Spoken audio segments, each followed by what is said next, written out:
Extension Srinivas sir, Chandrasekhar sir. So I am sir already introduced. I am Dr. Muhammad Latif Pasha, working as a principal scientist, agronomy and head in integrated farming system. In the month of July, I was there. Before that, I was there in teaching for 2 years. I dealt this course, natural farming. So actually, in today's program, it is one of the part. South India Natural Farming Summit. This is also there. So all are first years. So newly joined. So what is natural farming? Can anybody tell?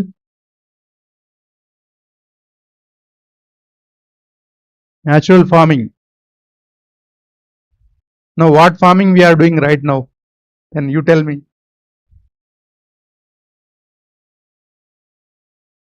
Now currently farmers, what farming they are doing? Whether it is natural farming or chemical farming? Chemical farming. So then why we are discussing natural farming? What happened? What happened to chemical farming? What are the side effects? Huh? Say loudly. Health issues. Only health issues? Soil fertility.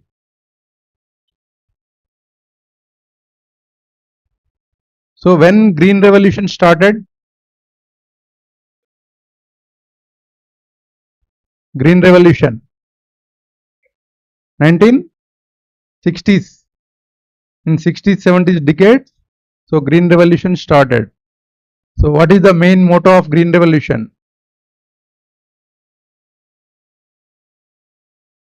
What is the main objective of Green Revolution?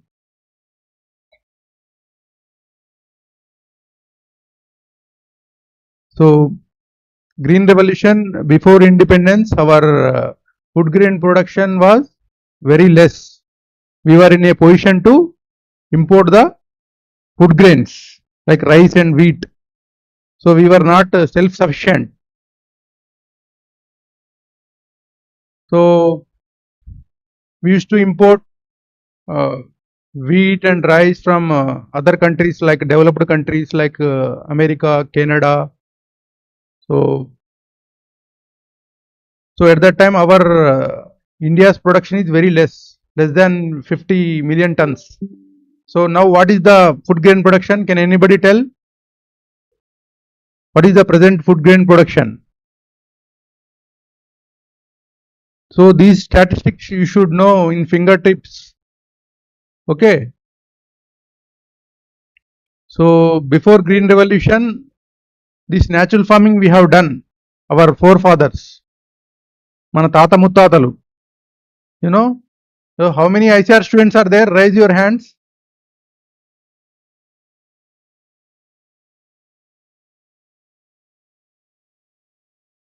Okay. So our forefathers used to do the farming through organic or natural farming. So means only at that time only cattle dung, urine they used to apply to soil. So no pesticides, no chemical pesticides. So they used to control pests and nutrient management, pest management. So everything in a natural way, in an organic way. So for that, at that time, what is our population before at the time of independence? What was the population? Less than 50 crores. So that practices were not able to meet our food grain production, and at At that time, local varieties were there. So that varieties are also not high yielding. So to meet that and to increase the food production, we imported some of the varieties, and at the time our breeders and agronomists, other scientists, they work hard, and we increased the food grain production. So we have developed high yielding rice varieties, wheat varieties, and at that time what was the condition? I will tell one small example. In night times, our scientists used to apply the fertilizers in the farmers' field, because farmers, they were reluctant to apply the chemical fertilizers. So if you apply chemical fertilizers, our soils will become polluted. Like that, at that time, that was the situation. So to overcome the hunger, to meet our food grain requirement, so we had to do that practice. So our main motto was to increase the food grain production. At that same time, we were not bothered about environment. So environment sustainability. So at the one side, we increase the food grain production, but at the same time, so slowly our fertilizer response has been decreasing. So earlier, to obtain 1 kg of food grain, 6 kg fertilizers we used to apply.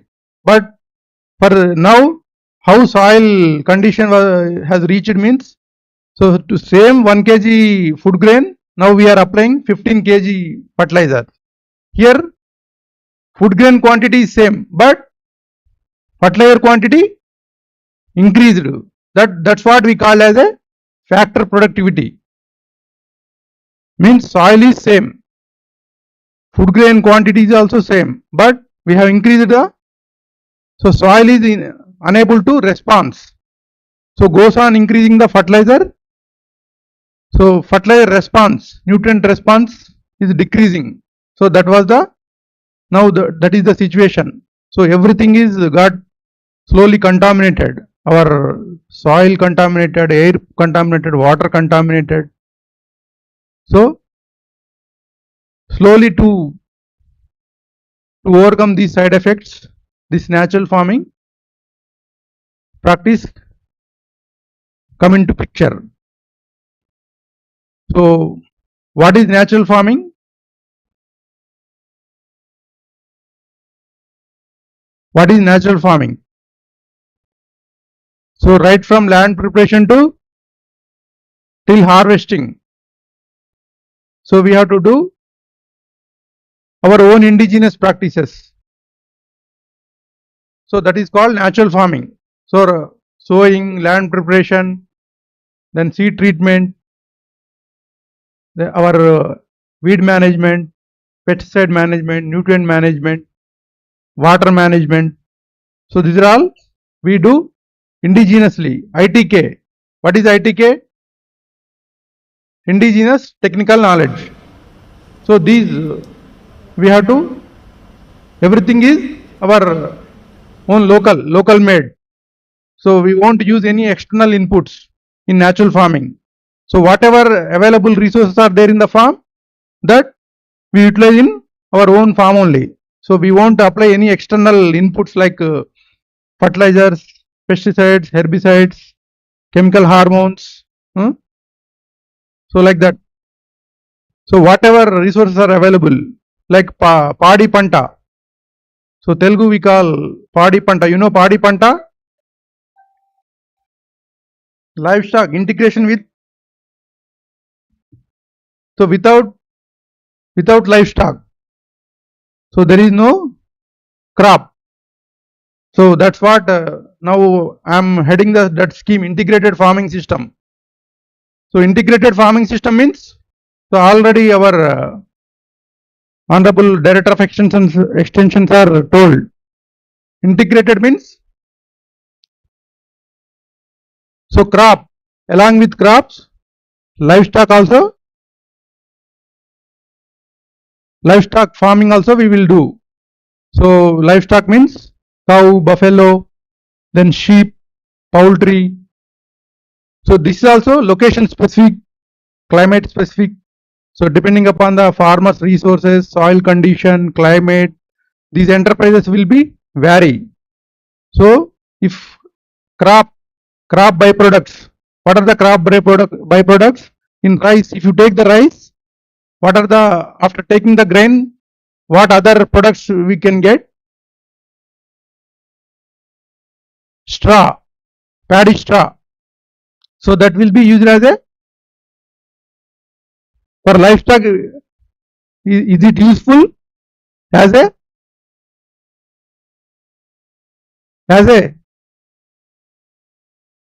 how paddy straw is utilized as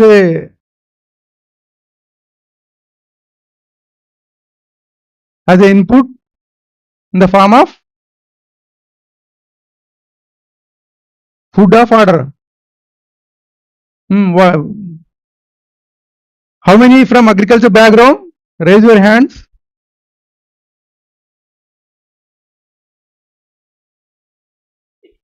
So less than 10%. Out of 300, hardly I can see 30 people, sir. So why I have asked that question means byproduct of this paddy, what is, how you can utilize that for livestock means nobody answering. Fodder. So one the output from one enterprise is the input for another enterprise. Means here paddy straw is used as a fodder to your cows and buffaloes. So same way, from cows and buffaloes, what will be utilized for crops? Dung and urine. So same dung and urine we can utilize in natural farming, isn't it? So means whatever the resources you are generating, so that will be utilized in as an input in another enterprise. So recycling, everything is recycled. So we are using only minimal external inputs. In natural farming, zero. But in integrated farming system, some external inputs we use. So here for different ecological systems, so these enterprises will may vary. So here dairy like cow and buffaloes, somewhere your piggery, then sheep, goat, then rabbits, then quails, cowspital.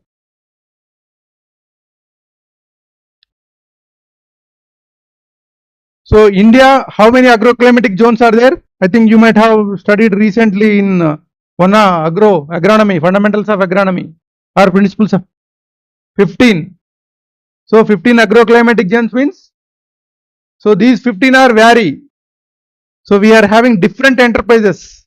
So India is a diversified country. So in terms of soil, climate, crops, so many land races are there in crops. So like that in livestock also, so many variations are there. So in these 15 agroclimatic zones, we have different enterprises. So these whatever the byproducts are available from livestock, that will be utilized as the inputs for to raise the crops. So what you told already, dung and urine, so that will be used as a resources like for pesticide management or nutrient management in natural farming. So mainly, so if you see the principles of natural farming, here bija amruta. What is bija? Bija means seed, bijamu. Telugulo Bijamu means Bijamrutam, seed treatment. So here we will use the cow dung, cow urine, lime and soil to protect the seed from disease and enhance the germination. So why we have to do the seed treatment? So immediately after baby born, what we will do? Vaccination to protect from diseases. Here also same principle. So to protect from the pests and diseases, we treat the seed with Bijamruta. Then Jivamruta. Jivamruta means Jivam. Jiva. Life.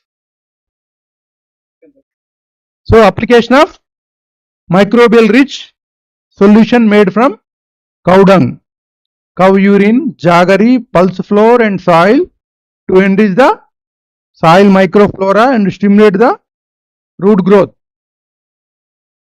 So why microorganisms are required? So how we can tell you are healthy? What are the indicators? If one man is healthy means what? Immediately if you visit to the doctor, what he will check first?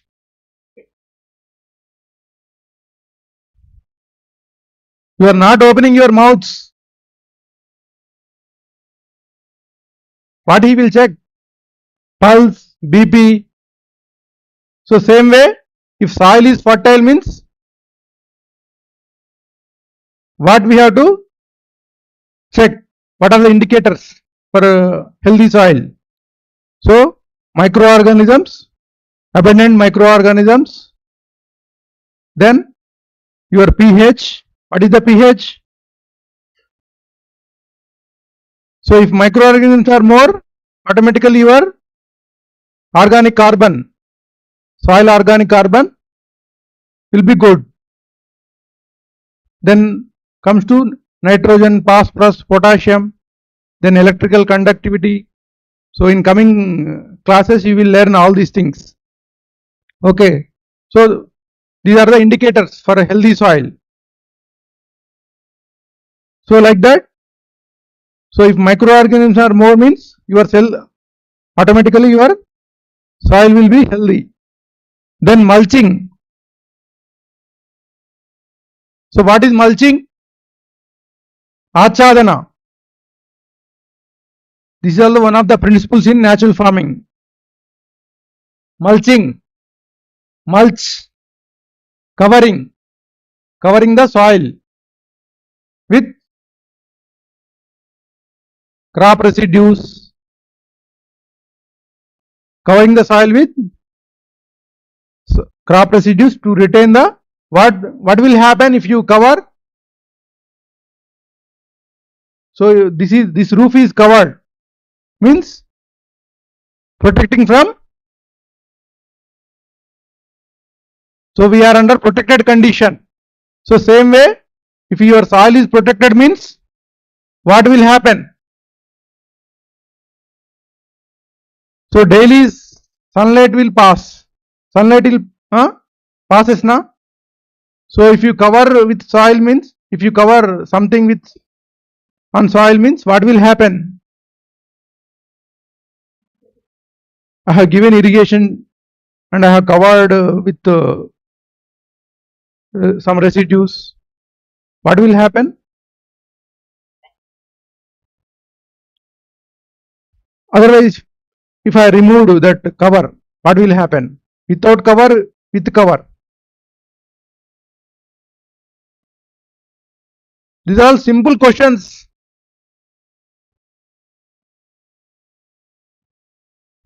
Due to sun's heat, it will evaporate if you don't cover. If you cover means we can protect the soil moisture loss, isn't it? Here we are increasing the water use efficiency by protecting the covering the soil. This is one principle in water management under natural farming.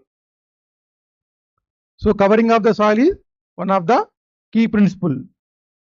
So not only that, so you are covering with residues. So over a period, what will happen? Residues.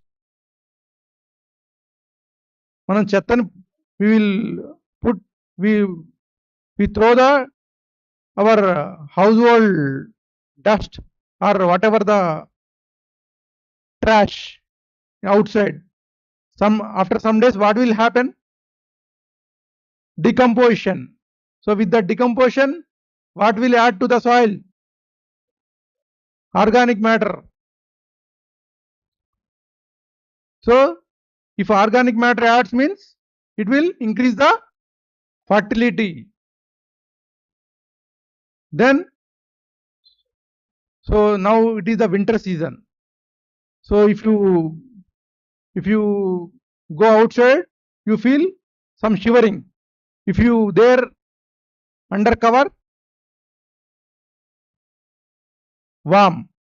So here also we are protecting the soil with cover.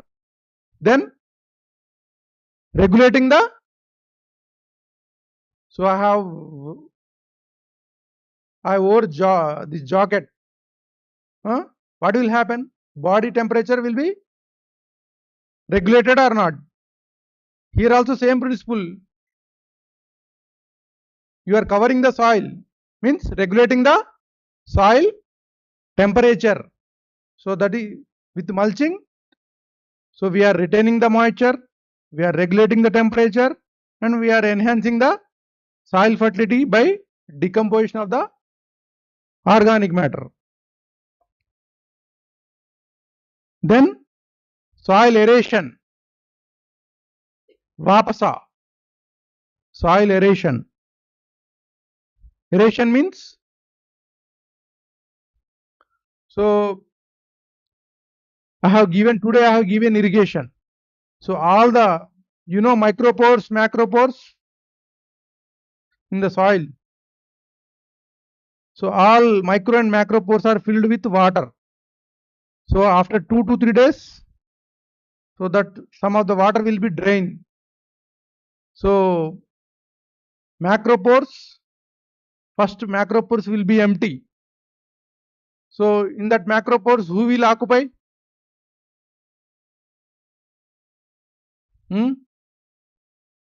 So earlier, immediately after irrigation, entire thing is occupied by water. So after 2 or 3 days, water is drained out. Then who will occupy in that place? Air. So for air is required for root respiration and better plant health. So during flood times, what will happen? Recent floods, Mentha flood. So all fields are fully flooded with water. What happened to crops? So if you don't drain, what will be the fate of that crop? Whether it will survive or die. What is the reason? Not proper aeration. So if you drain it, it would have survived because of maintaining the proper ratio between air and water, aeration. So that's what we call as a vapasa, soil aeration. So natural farming promotes the mixed cropping. Mixed cropping means, what is a mixed cropping? Now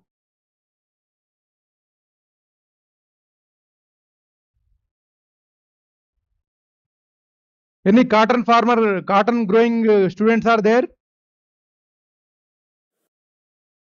कृषि मंत्री ఎన్ని వరుసలకి cotton వేస్తారు, ఎన్ని cotton వరుస?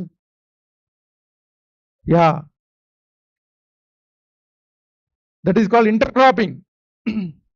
For every 6 rows of cotton, 1 row of red gram is sown.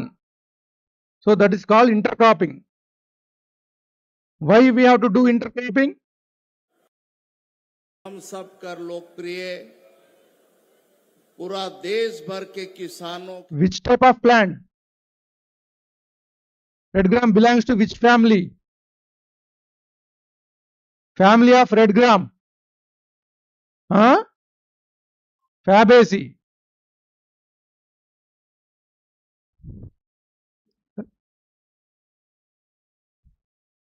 So that is cereal or pulse or oil seed.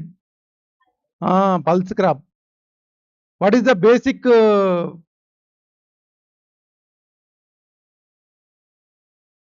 that basic principle of pulse crop? Nitrogen fixation from atmospheric nitrogen fixation in the soil. So what are there in the roots? Rhizobium bacteria. So symbiosis will take place.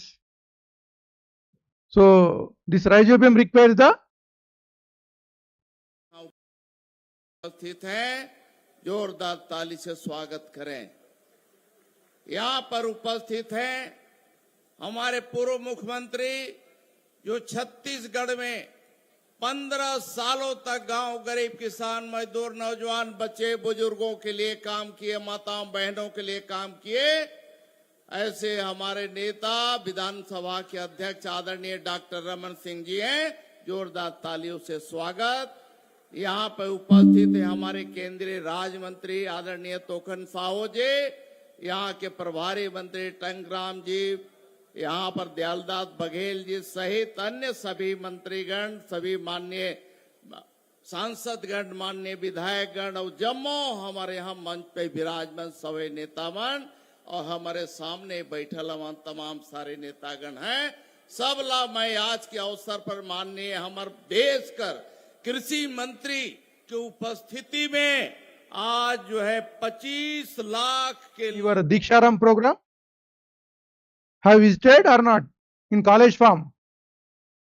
So you please visit, see all these things, whatever I told, you can see live. Okay, thank you.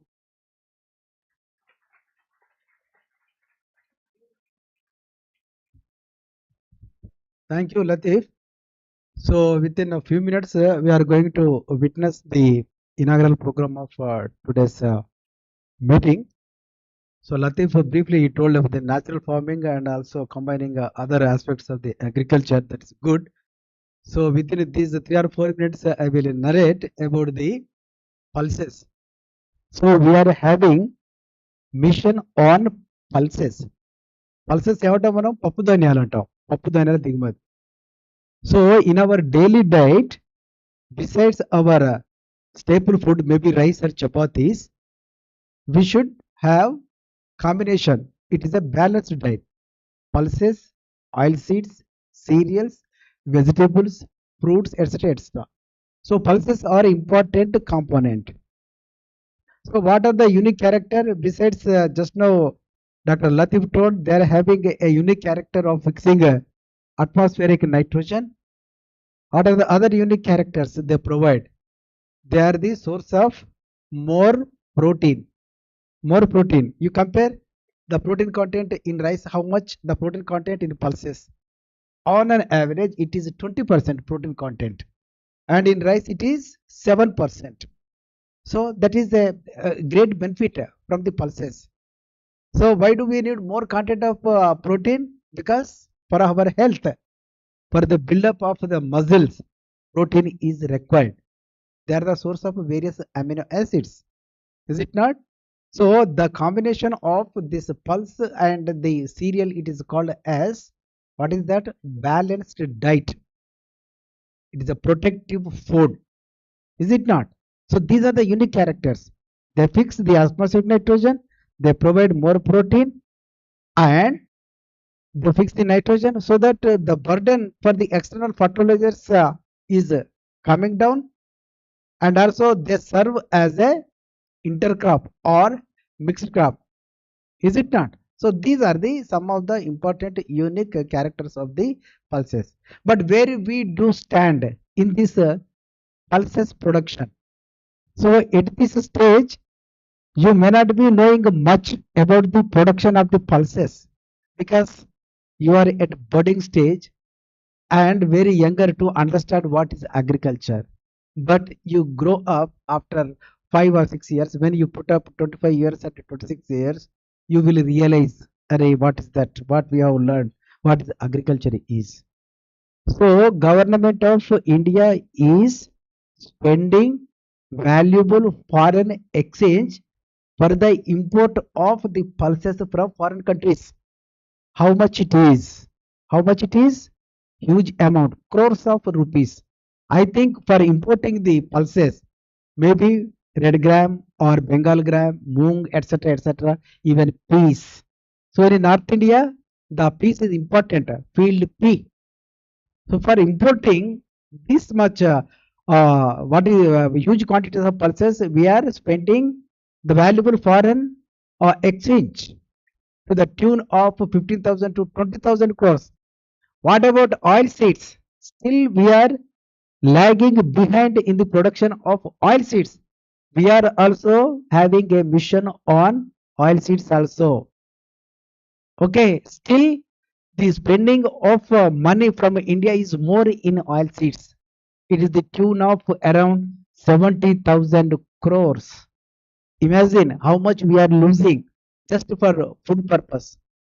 So if we stop that thing, what is the way?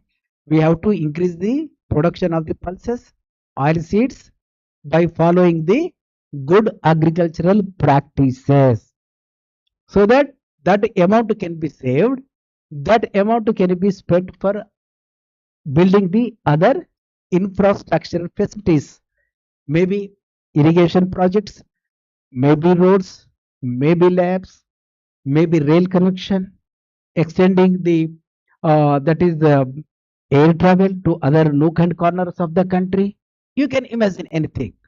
So that is why the burden on us is more.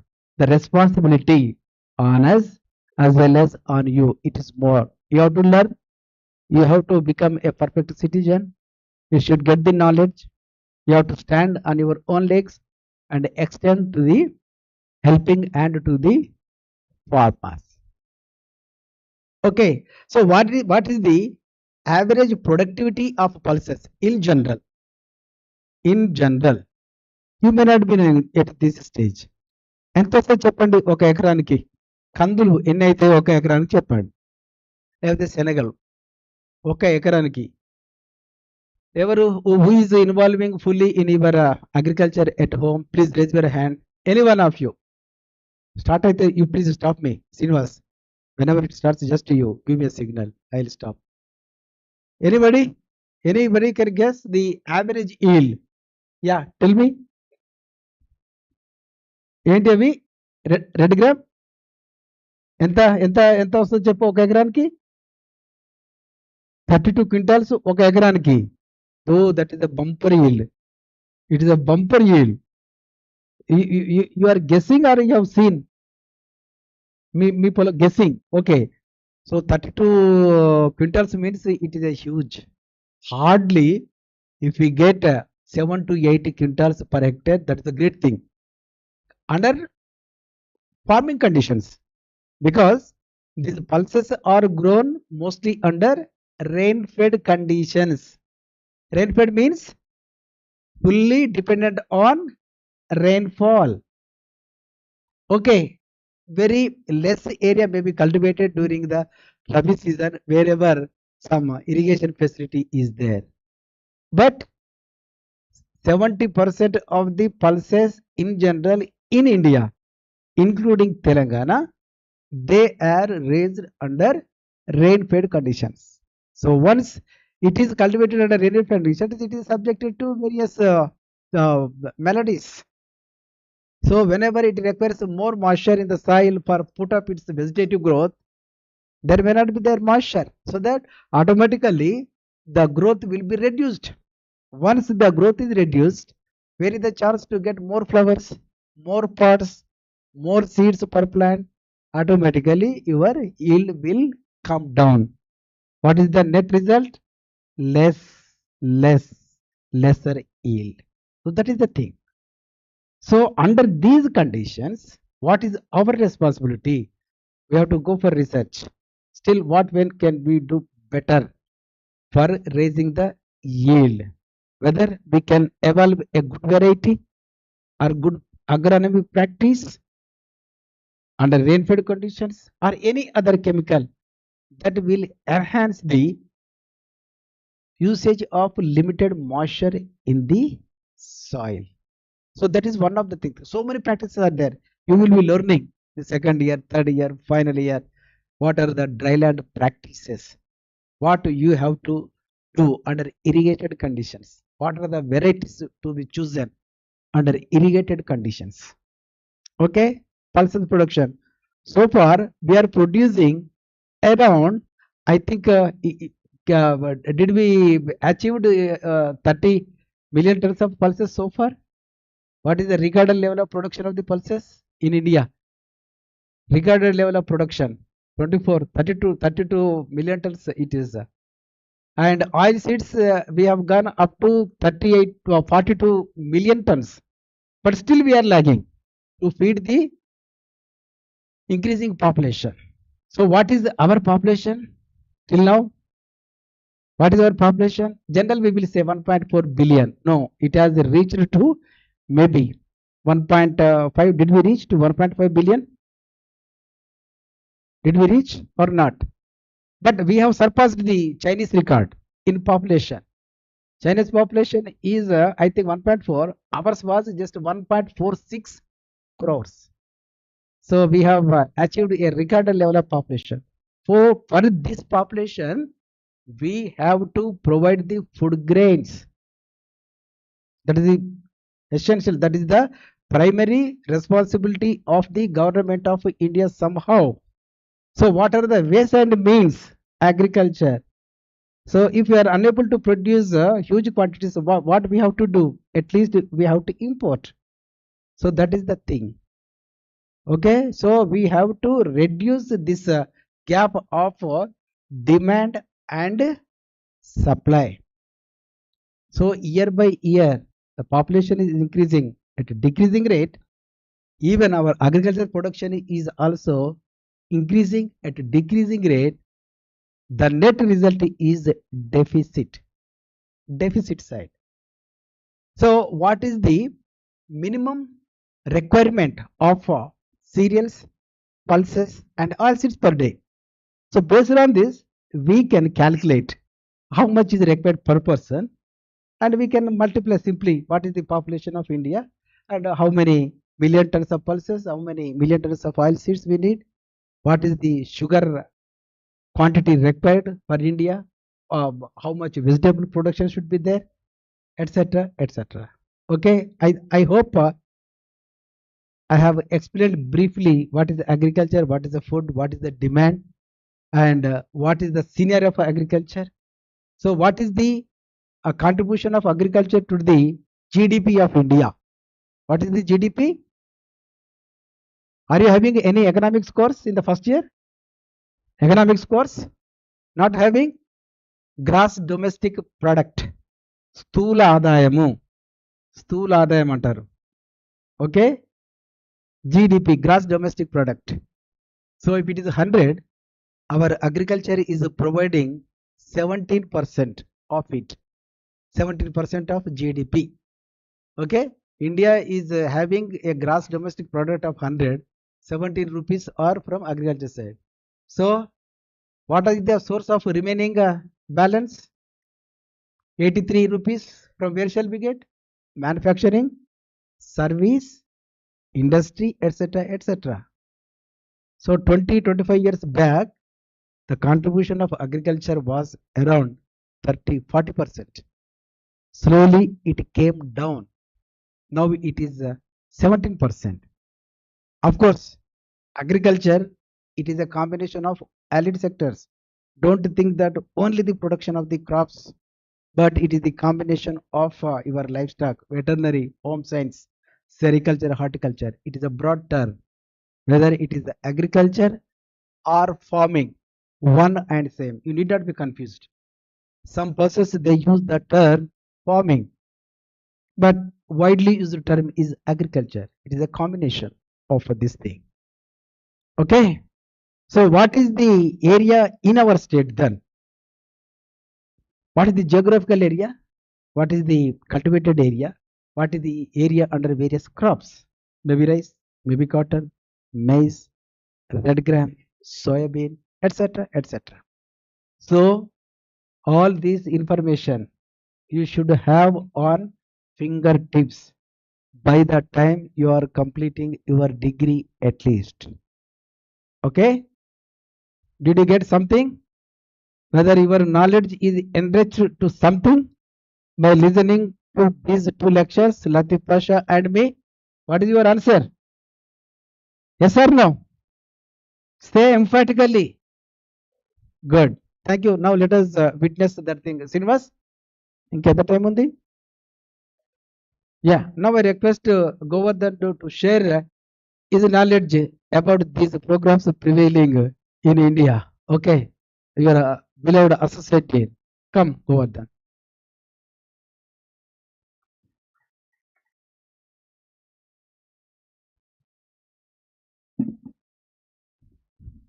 అందరూ first ఇయర్సే కదా. Good morning to all. Say loudly. No drowsiness. Anybody in drowsy? Sure? Good, very good. Very good girls and good boys. Yeah. Okay, dear friends, see, you have heard to Dr. Latif sir and Dr. Yakadri sir. Both are best agronomists of this university. First of all, I think together I didn't speak to you earlier. So on behalf of this university, I welcome you all to this prestigious College of Agriculture, Rajendra Nagar. Maybe some classes might have running to you. I'll give you the overall picture of agriculture to you before you entering to this. Some of you maybe missed MBBS, isn't it? How many of you are very nearer? Yeah. Are you in disappointed mood? Yes, sir. Okay. I say no. You need not. You need not. You have come to a right place. You have come to a very right place. If you are pursuing the MBBS, one day you will be a doctor. मोरे दाई वो तोर अंगना में बरत है जो What is that? और अंगना में बरत है ज्योति. But if you pursue this BS Agriculture, this college has produced hundreds of IAS officers,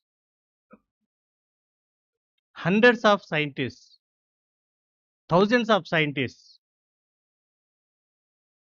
If you are really have the guts of the intelligence is something else. You can be boss to 1,000 doctors. You can be boss to 1,000 doctors. The only thing is, ball is in your court. You can go as the waste fellow out of this college, or you can also simultaneously hold the IAS officer degree and go. It is left to you. This university, generally, what I said earlier also, friends, you forget that you are kid. You are no more a kid. Please underline, you have stepped into the university. You just Google it. What is university? University will be the stepping stone to you to show the world, to show the universe, to show the knowledge which are unknown to you still now. A turning point to any individual will be the university. That is why I said, if you are very kiddish, stop it. You are no more a kid. You are a very responsible citizen entering into a agricultural division. Now a path is chosen by you. In future, you will never ask to treat a human being because you are not a doctor. You will not be asked to construct a building. That is not your job. Your job is to don't be nonsense. Don't be nonsense. Agricultural technology. Improve the food grain production in the country. Improve the nutrition rational, what is called RAD, to the human being. Daily allowance to the human being. In that context, what is happening so far, Sir has spoken to you. This agricultural university, already I told you, you be the best. You be the best. Simultaneously, 5,000 to 10,000 students are graduating along with you. And you and your parents are aiming for a good job. Among 10,000 students in agriculture, you are aiming a best job, topmost job. And knowledge wise, if you are at bottom and aspiring a topmost job, is it possible? Friends, it is my suggestion. Just this, you are at 0 day. You are at 0 day. From 0 day onwards, you aim for high. Put your efforts to be very topmost in the country, so that will take you to the scientist, that will take you to the IAS officer, that will take to you the best service in your career. That is only my suggestion to you all. Now, before beginning your course, as sir already said, you should have n number of questions in your mind. Like what? How much you eat daily? Could you calculate it? You calculate how much rice you will eat, how much dal you will eat, how much mutton you will eat. Pardon? ఎవడా వాడు? ఏంటి? ఏంటి? Why this laughing and all comes? You can get up and ask. Don't be part of nonsense. What exactly you want? My advice is cultivate think big attitude. Now you have given the responsibility of feeding the country. As sir said, how many people are there in the country? If you require 400 grams cereals, some 32 grams oil and 52 grams pulses per day, sit and calculate how much grains are required per day, how many grains are required per annum, how much oil is required per day for feeding all these people. Go to bird eye view. You have 1 crore 140 crores population. If you are the parent of 140 crores population, how you will feed them? How much grains you need? Think big. Think big and have that data with you.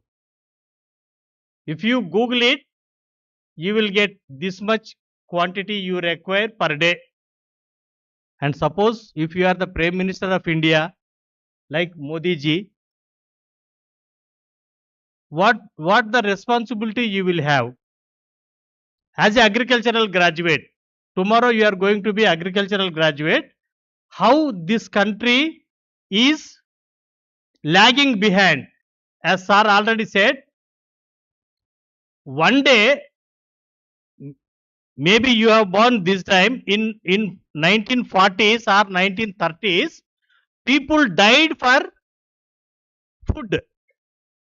Because they didn't get food, crores of people died. There used to be one ship travels from America to India. If that ship comes, these people will eat. That we call it as a ship to mouth. If that ship comes, his mouth starts. Otherwise, no, death. And today, even excess food, you people are, see, other than eating, also ordering for Zomato, Swiggy.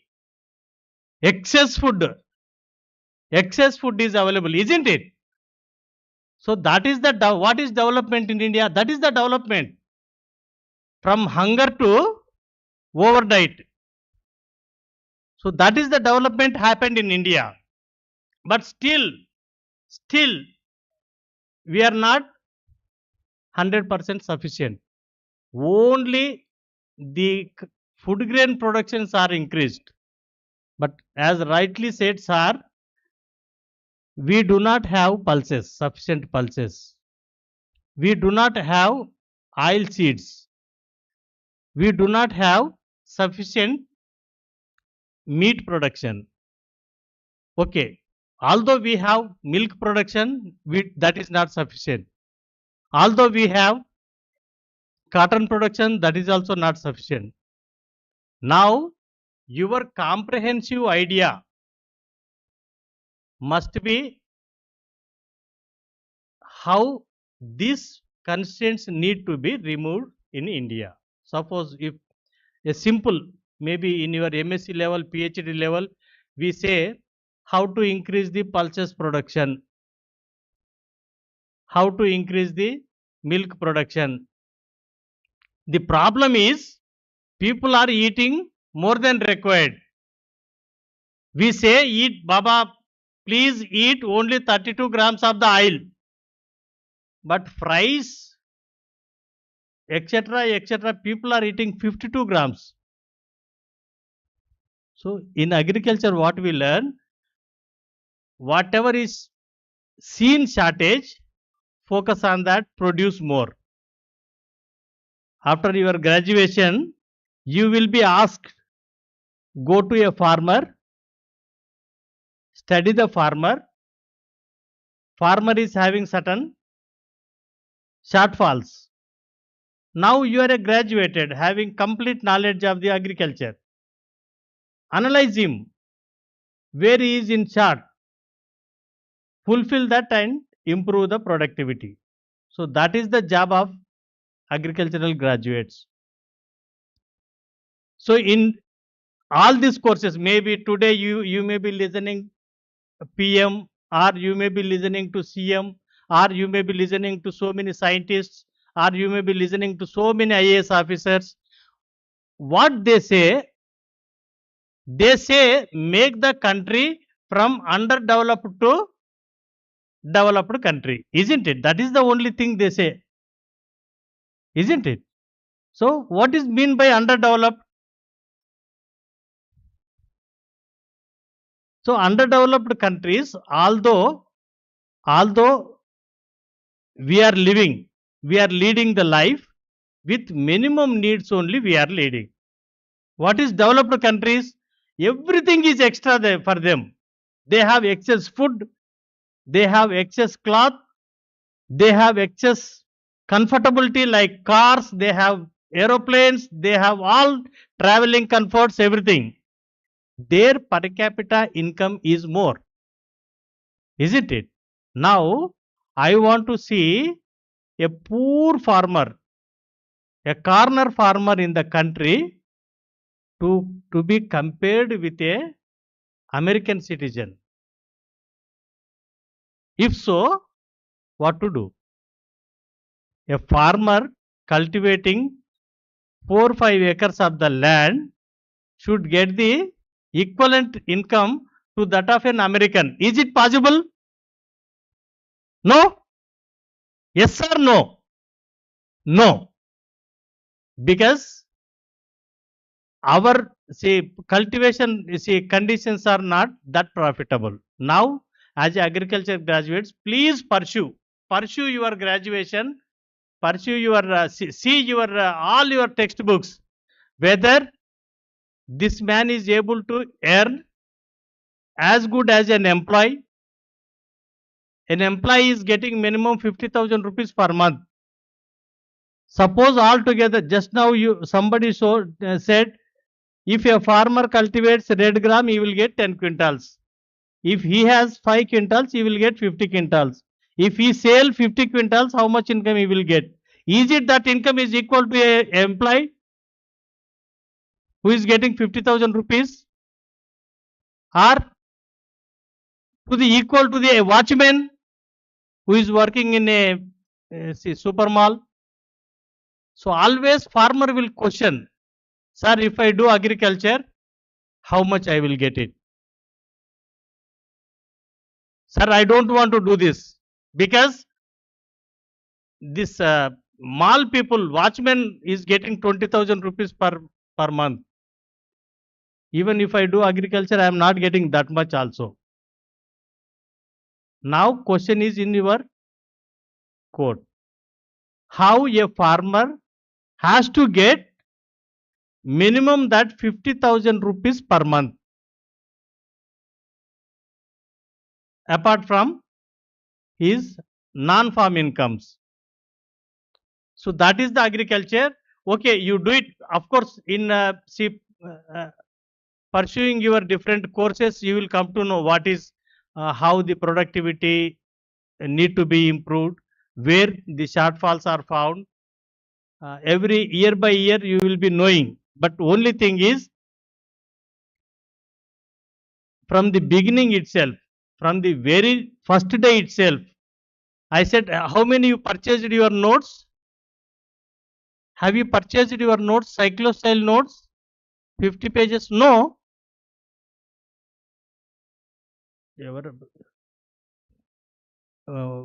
Ram Reddy? ఏంది వీళ్ళు notes వీళ్ళకి ఇంతవరకు ఎవరికి ఇవ్వలేదా?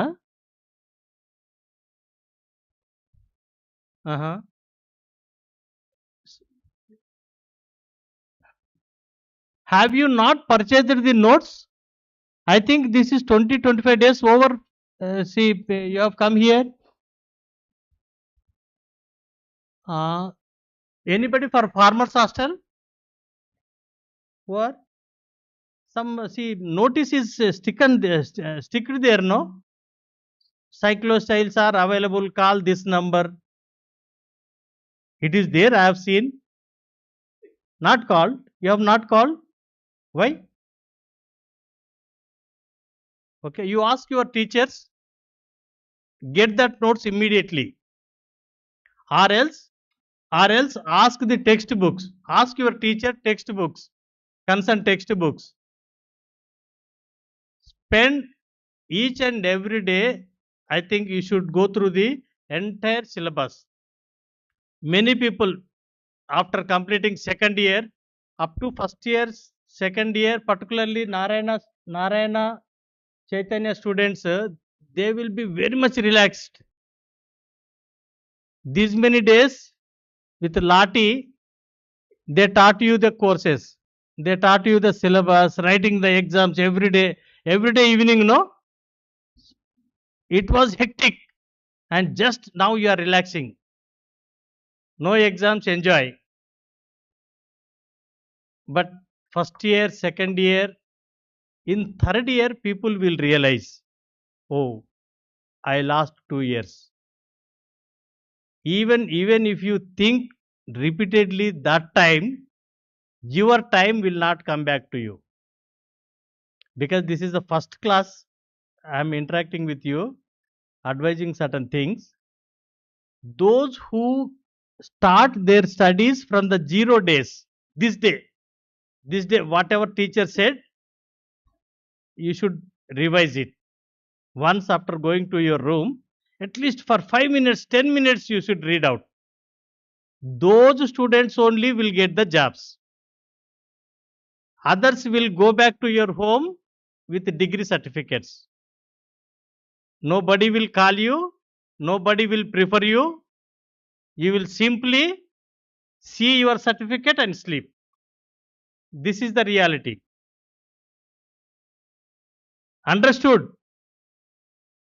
So, please don't waste your, what I mean to say, don't waste your time. From 0 days itself, concentrate on your studies, be regular, and if possible, what you call, have the pinnacle attitude. Have your best, say, laptops, go to library, spend all your time with your good friends. Again, I said, friends, don't have the bad friend. If you're, see, analyze yourself. If you have a bad friend besides you, leave him. Leave her. Get the good friends only. Get the 2 or 3 good friends only. Everybody has to be good. What I mean to say. Everybody has to be good. Is it not? So if you have, see, that good friend will take you to the good destiny. Your bad friend will take you bad destiny. These words again I will not tell you. Because you are in first year, in the beginning, by mistake, you should not step into the wrong route. That is why I am in the first class only. I am hinting you. As an associate dean, it is my responsibility to hint you. Maybe you are enough wise to take your decisions, but it is to those who cannot be wise, who are not wise. Please, this agriculture, now we have Jagityala, we have Ashwarapeta, we have many other colleges, no? But why people are rushing to Hyderabad? What is there in Hyderabad? Gold. Why this college is preferred? What facility? So you have a senior most teachers here. All professors, well experienced professors are available at Hyderabad. So now it is up to you to take the knowledge from them. You have excellent library facility. You have excellent, see, other facilities. If you want to prepare for competitive examinations, let us say CAT, maybe for civil services, maybe for bank exams, for everything facility is available at Hyderabad. And keeping all these facilities in your hand, if you are not properly used, so you will be, say, the very big loser, very big loser. As a AD, my visualization is, my students, if I conduct a competition after 1 year between Rajendra Nagar College and Ashwarapeta, my students should be unreachable. My students should be unreachable. They should keep their, చూస్తా compulsory అంట, compulsory నీకే పెడతా exam. So you, yeah, that is my target, please. And other day also I am telling you, some are very good singers are there, some are very good dancers are there, some are sportsmen. నేను అట్లా అనుకుంటున్నా, నీకు లేదు కానీ. My request is there is good facility. Horse riding is there, NCC is there, good sports complex is there. My request is, please don't leave anything. If any singer is there, I want to see auditorium. You are a good singer. Okay. If you are a singer, clubs are there. We have literature club, we have sports club, we have dance club. Do you know? You don't know? Yeah. So yeah. I'll ask academic in charge to put to post in their they have their batch, no, Ramreddy. These people are grouped, no, WhatsApp group. They have group, no. Yeah, I'll post it. The in charge's name, their number, I'll post it. Whoever is interested in dance, you go to that teacher. Whoever is interested in literary programs, you go to them. Some arts club is there, sports club is there, health club is there, many clubs are there. So I want to see a good singer out of your batch only. Eat well, read well, play well, sleep well. These are the 4 principles. Nothing should be short. Nothing should be short.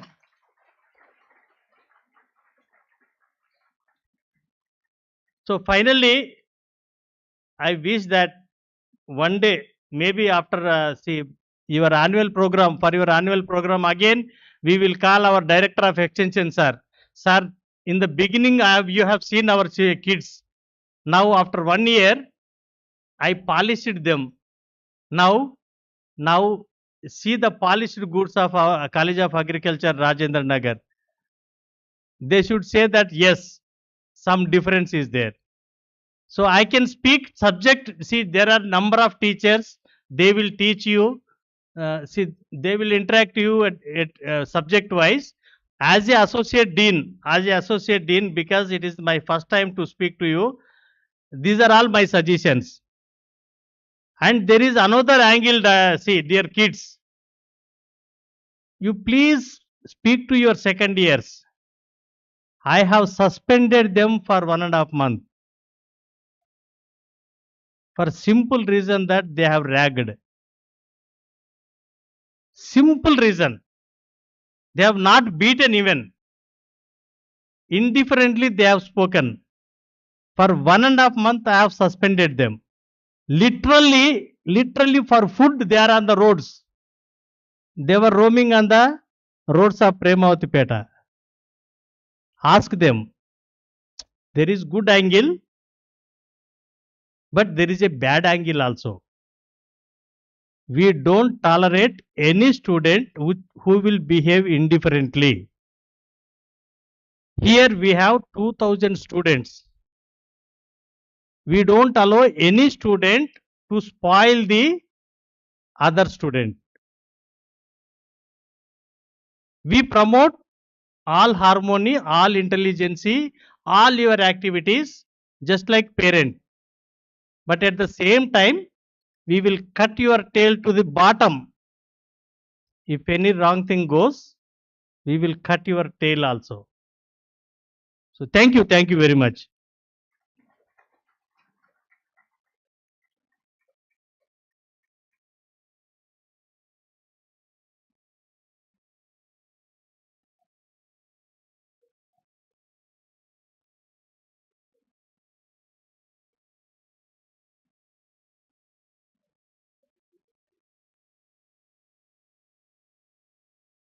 So now we'll have some difference, okay, different not speeches. Now we'll show you one YouTube promo. Do you know our YouTube promo? YouTube channel name? So we have our YouTube channel name is PGTU Agriculture Videos, which is very popular in India. It is second among SAUs after Bihar. Nearly about 1 lakh subscribers. Plus we have a 91 lakhs viewers also. So you can just subscribe yourself to YouTube channel so that you will have all videos given by the experts on different crops, different concept like IFS also or different technologies. You can also go through that. You will have some idea about the technologies given by the scientists. So I request all of you kindly agricultural subscribe. Videos professor Jayashankar Telangana వ్యవసాయ విశ్వవిద్యాలయం వారి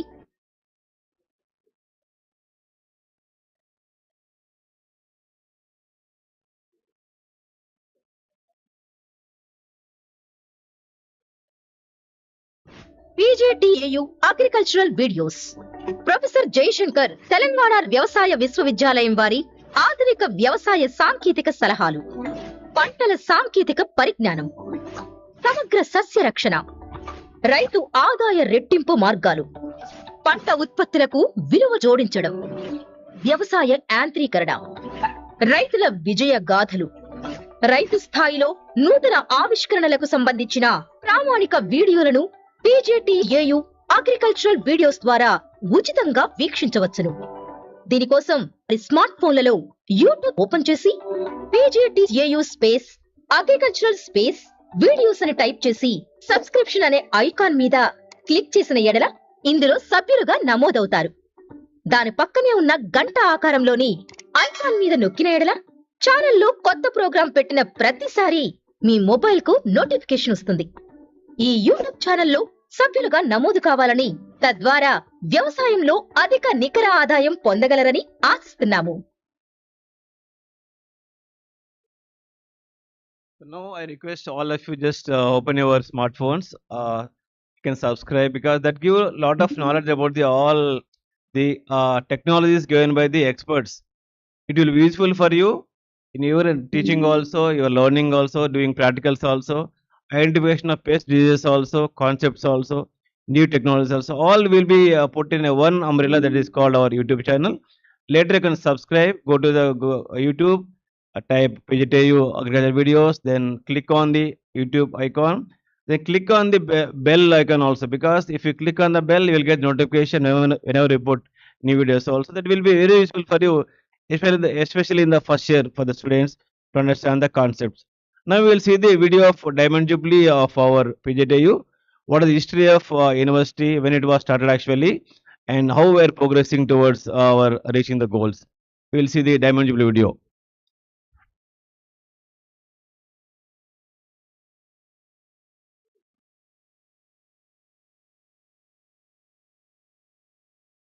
Agricultural University Diamond Jubilee Celebrations.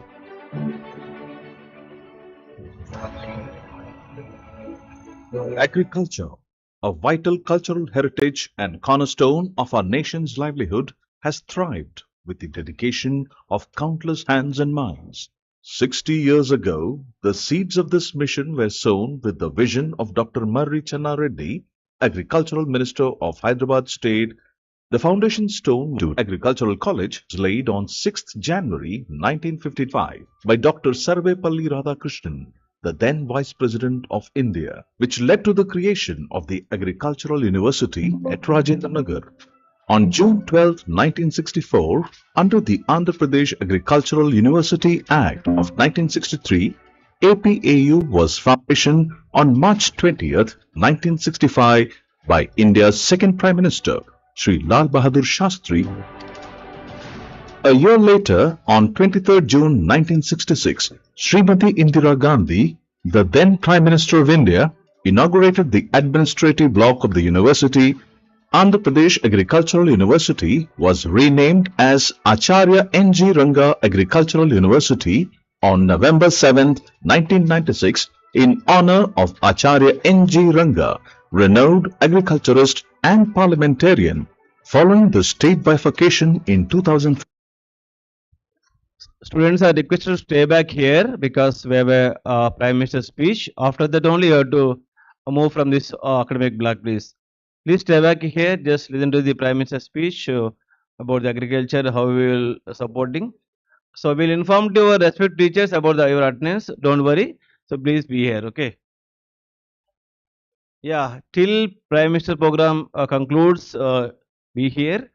Till that time, no classes. We will inform your teachers also.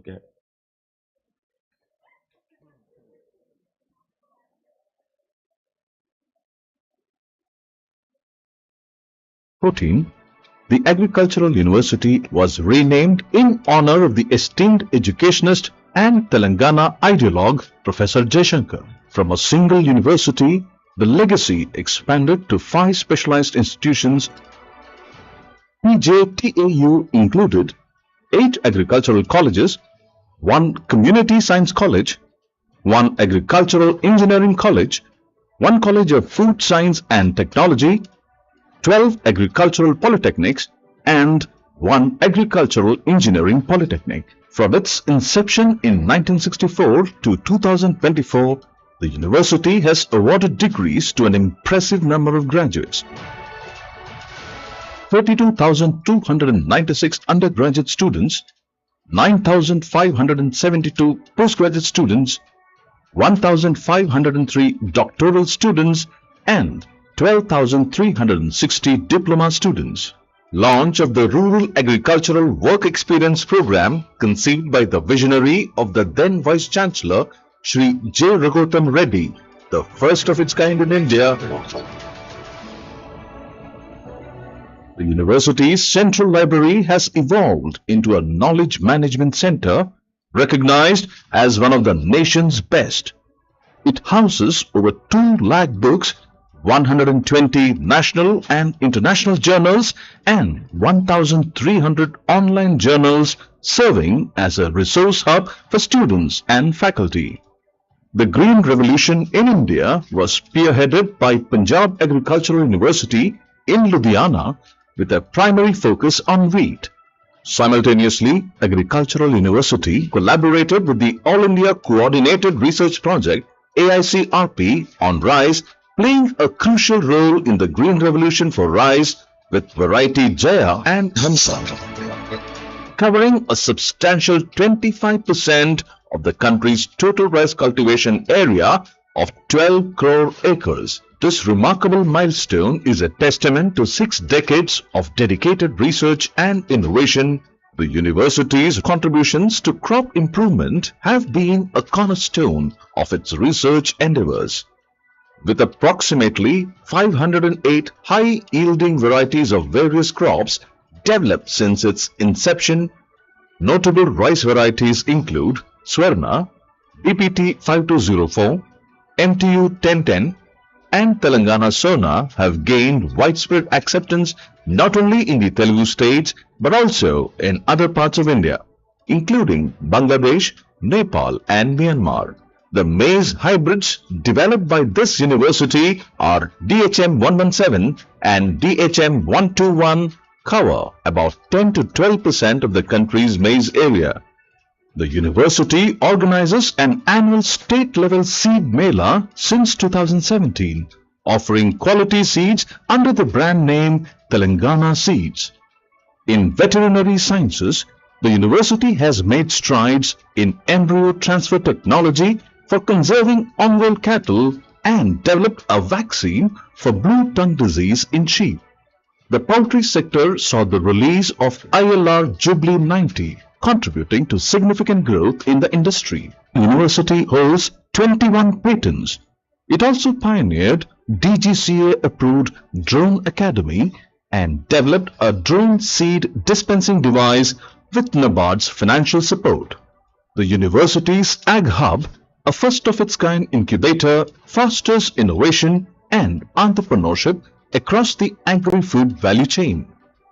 Value-added products such as Pro Pulse in red gram, Karta Gold in safflower, millet-based products have been commercialized. Agricultural extension is the foundation of agricultural progress, facilitating the transfer of innovative practices, trends, and scientific advice to farmers. A significant recent initiative by the university is the launch of the Raitu Nestam video conference, a live video conference program inaugurated by the Honorable Chief Minister of State, Shri Yenamula Revanth Reddy on March 6, 2024. The newly launched digital extension platform facilitates real-time interactions between farmers and subject matter specialists, enabling prompt solutions to field-level issues. All these achievements were achieved by the university with the great support and dynamic leadership of the all former chief ministers of the state, both united and current state chief ministers, and the former ministers of agriculture, former vice chancellors, staff and students. I take this opportunity to thank on behalf of the university to all those who contributed for this university growth and development and brought to this present state. In the future, particularly in the next coming 15 to 20 years, the challenges of agriculture are going to be much more complex, particularly in view of the fast changing climate, in terms of degrading the natural resources, alarming climate related indicators. On one hand, the other hand, the agriculture is going to be high-tech, knowledge intensive, in view of the increasing role of artificial intelligence and machine learning technologies in agriculture. Accordingly, university is going to bring a necessary reforms in education, bringing the more on environment and climate related issues in the curriculum on one hand, and also initiating the research, particularly climate resilient approaches for sustainable agri-food systems, and also new research areas also initiated in the near future on use of artificial intelligence in agriculture, particularly drones and robotics, in order to sustain the agriculture in the future. Jai Jawan, Jai Kisan.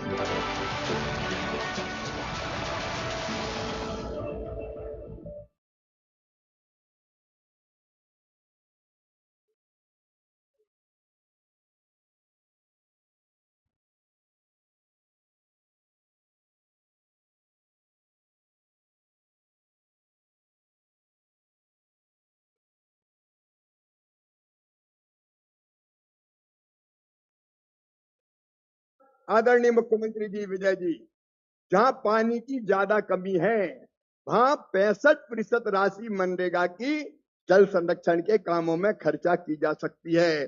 किसानों के खेत में तालाब, check dam, stop dam, बोरी बंधन, जल को underground water के लेवल को ऊपर लाने के लिए आप इनके निर्माण के कामों को हाथ में ले सकते हैं। उसमें मनरेगा की राशि प्राथमिकता के आधार पर खर्च की जा सकती है। मेरे प्रिय बहनों और भाइयों, माननीय प्रधानमंत्री जी अब हमारे बीच आने ही वाले हैं। उसके पहले कुछ हितग्राहियों को लाभ का वितरण होना है और इसलिए एक बार मैं फिर आप सबको प्रणाम करते हुए, हाँ, जब मैं धमतरी आ रहा था तो धमतरी आने के पहले मुझे लोगों ने कहा था कि धमतरी अगर आप जा रहे हो तो यहाँ के जो हमारे पकवान हैं उनको जरूर चखियाना। मैंने नाम सुनाया भगवती होटल और बैगा होटल के मूंग बड़े का। जब मैं जाऊं तो विजय जी जरा ये मूंग बड़े दिलवा देना, बड़ी तारीफ मैंने सुनी है। और ये भी मुझे कहा कि लस्ता जरूर खाना, लस्ता। छत्तीसगढ़ के भोजन का अपना आनंद है, यहाँ के लजीज व्यंजनों की अपनी शान है। मैं एक बार फिर धमतरी की इस पवित्र धरती पर जनता जनार्दन को प्रणाम करता हूं। प्रधानमंत्री नरेंद्र मोदी जी को एक बार दोनों हाथ ऊपर उठा के ताली बजा के उनका स्वागत कीजिए। आज हमारे खाते में किसान सम्मान निधि की राशि वो डालने वाले हैं और हमारे कल्याण के लिए अनेकों काम कर रहे हैं। ऐसे प्रधानमंत्री जी हमारा नेतृत्व करते रहे और हमारा छत्तीसगढ़ भी लगातार आगे बढ़ता रहे, यही भगवान से प्रार्थना है। आप सब सुखी हो, आप सब निरोग हो, आपका मंगल और कल्याण हो। भगवान करे आपके पांव में कभी कांटा भी ना गड़ पाए, आपका हर दुख दर्द दूर हो और आप आसान जीवन, सुखी जीवन जिए। भगवान से यही प्रार्थना करते हुए मैं अपनी वाणी को विराम देता हूं। मामा की सबको राम राम, जय जोहार। बोलिए छत्तीसगढ़ महतारी की, छत्तीसगढ़ महतारी की। बहुत बहुत धन्यवाद। बहुत बहुत धन्यवाद माननीय मंत्री जी। आपके विचारों से, आपके उद्बोधन से पूरा छत्तीसगढ़ अभिभूत है और हर घर, हर गांव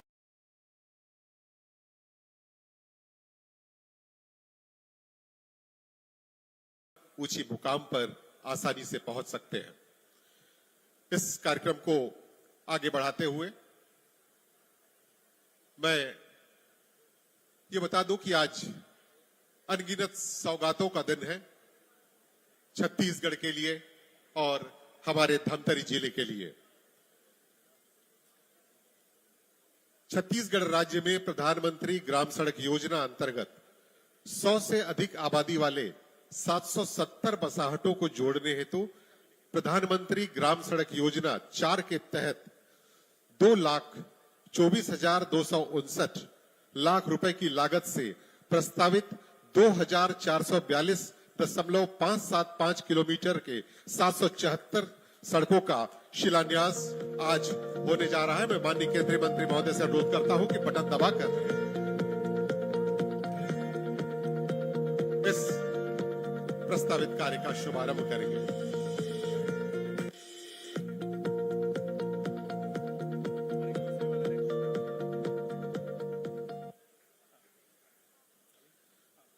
वाटरशेड के निर्माण कार्यों की राशि 225.43 करोड़ रुपए के 6,592 निर्माण कार्यों का लोकार्पण और 25.24 करोड़ रुपए के 459 कार्यों का भूमि पूजन माननीय केंद्रीय मंत्री जी के कर कमलों से होने जा रहा है। मैं उनसे अनुरोध करूंगा बटन दबाकर इस कार्य योजना का शुभारंभ करने का कष्ट करेंगे।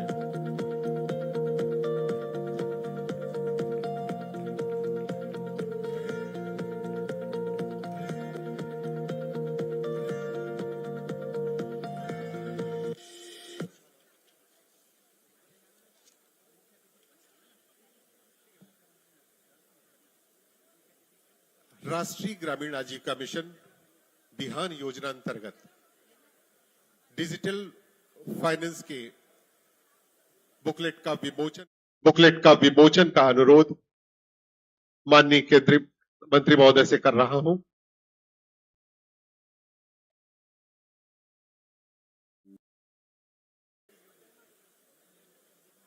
बीसी सखियों और बैंक सखियों की सफलता की कहानियों का संकलन है और ये दिशा देगा हमारी ग्रामीण महिलाओं को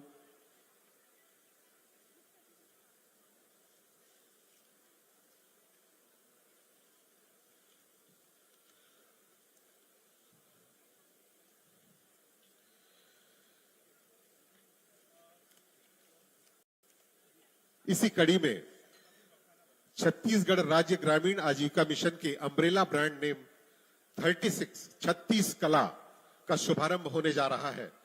छत्तीसगढ़ राज्य में ग्रामीण महिलाओं द्वारा स्व सहायता समूहों के माध्यम से विभिन्न प्रकार के गुणवत्तापूर्ण उत्पाद तैयार किए जा रहे हैं।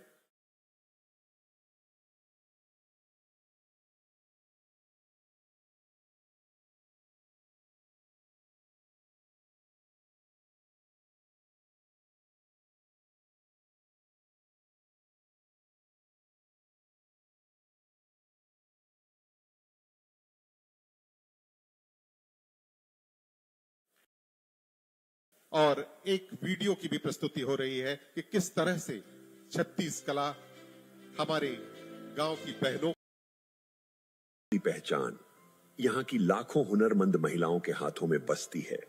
इनके बेमिसाल हुनर को अब एक नई दिशा मिल रही है। माननीय प्रधानमंत्री श्री नरेंद्र मोदी जी के लखपति दीदी विजन से प्रेरित होकर अब इनकी उद्यमिता को मिल रहा है एक मजबूत अम्ब्रेला ब्रांड। पेश है 36 कला। 36 और कला का यह संगम अब एक समान गुणवत्ता, बेहतरीन पैकेजिंग और स्थायी आजीविका का भरोसा है। गांव से ग्लोबल मार्केट तक यह सशक्तिकरण की है। 36 कला ये एक वादा है विश्वास का। कला ये एक वादा है विश्वास का, एक उड़ान है। हमें यह बताते हुए भी अत्यधिक प्रसन्नता हो रही है कि धमतरी जिले में मखाना उत्पादन हेतु नगरी ब्लॉक को क्लस्टर के रूप में विकसित किया जा रहा है। 100 एकड़ क्षेत्र में उत्पादन की शुरुआत की जा रही है। जिले में उत्पादित मखाना से निर्मित गजमाला उत्कृष्ट कृषक के रूप में माननीय कृषि मंत्री जी को श्री अरुण सारवा जी एवं गजेंद्र चंद्राकर जी भेंट कर रहे हैं। साथ ही कृषि विज्ञान केंद्र धमतरी के द्वारा मखाना उत्पादन एवं प्रसंस्करण तकनीक का बुकलेट तैयार किया गया है। माननीय केंद्रीय मंत्री और सभागत अतिथिगणों से इस बुकलेट के विमोचन का अनुरोध है।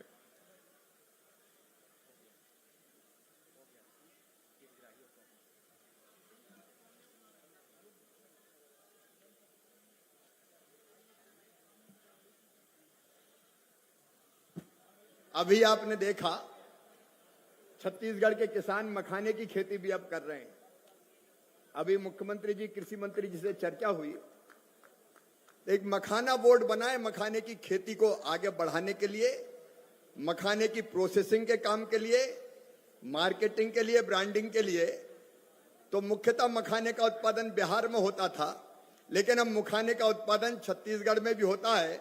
इसलिए मखाना बोर्ड में छत्तीसगढ़ को भी शामिल किया जाएगा ताकि यहाँ के किसानों को जो मखाना पैदा कर रहे हैं उनको लाभ दे सके और ज्यादा से ज्यादा किसान और मखाने की खेती में लगकर अपनी आय बढ़ा सके। बहुत बहुत धन्यवाद मंत्री महोदय। केंद्र व राज्य सरकार की योजनाओं के बल पर किसानों की आजीविका और उनकी स्थिति में बदलाव की एक नई शुरुआत छत्तीसगढ़ में हो रही है। National mission on edible oil योजना के अंतर्गत 5 कृषकों को सरसों मिनीकेट एवं दलहन मिशन अंतर्गत चना बीज के वितरण के लिए मैं अनुरोध करता हूं और मैं आमंत्रित करता हूं श्री भरत, श्री भुवनेश्वर, श्री जगन्नाथ, श्री जनकराम जी को।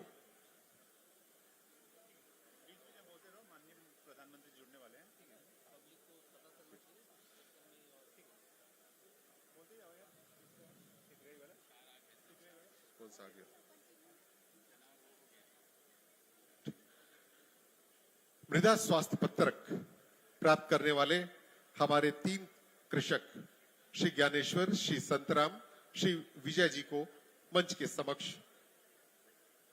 पधारने का अनुरोध करता हूं।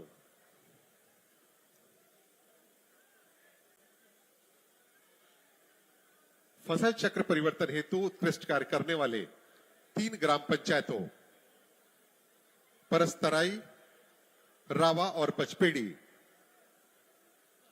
के पद्धतियों को बढ़ावा देना है। भारत में कृषि के भविष्य के लिए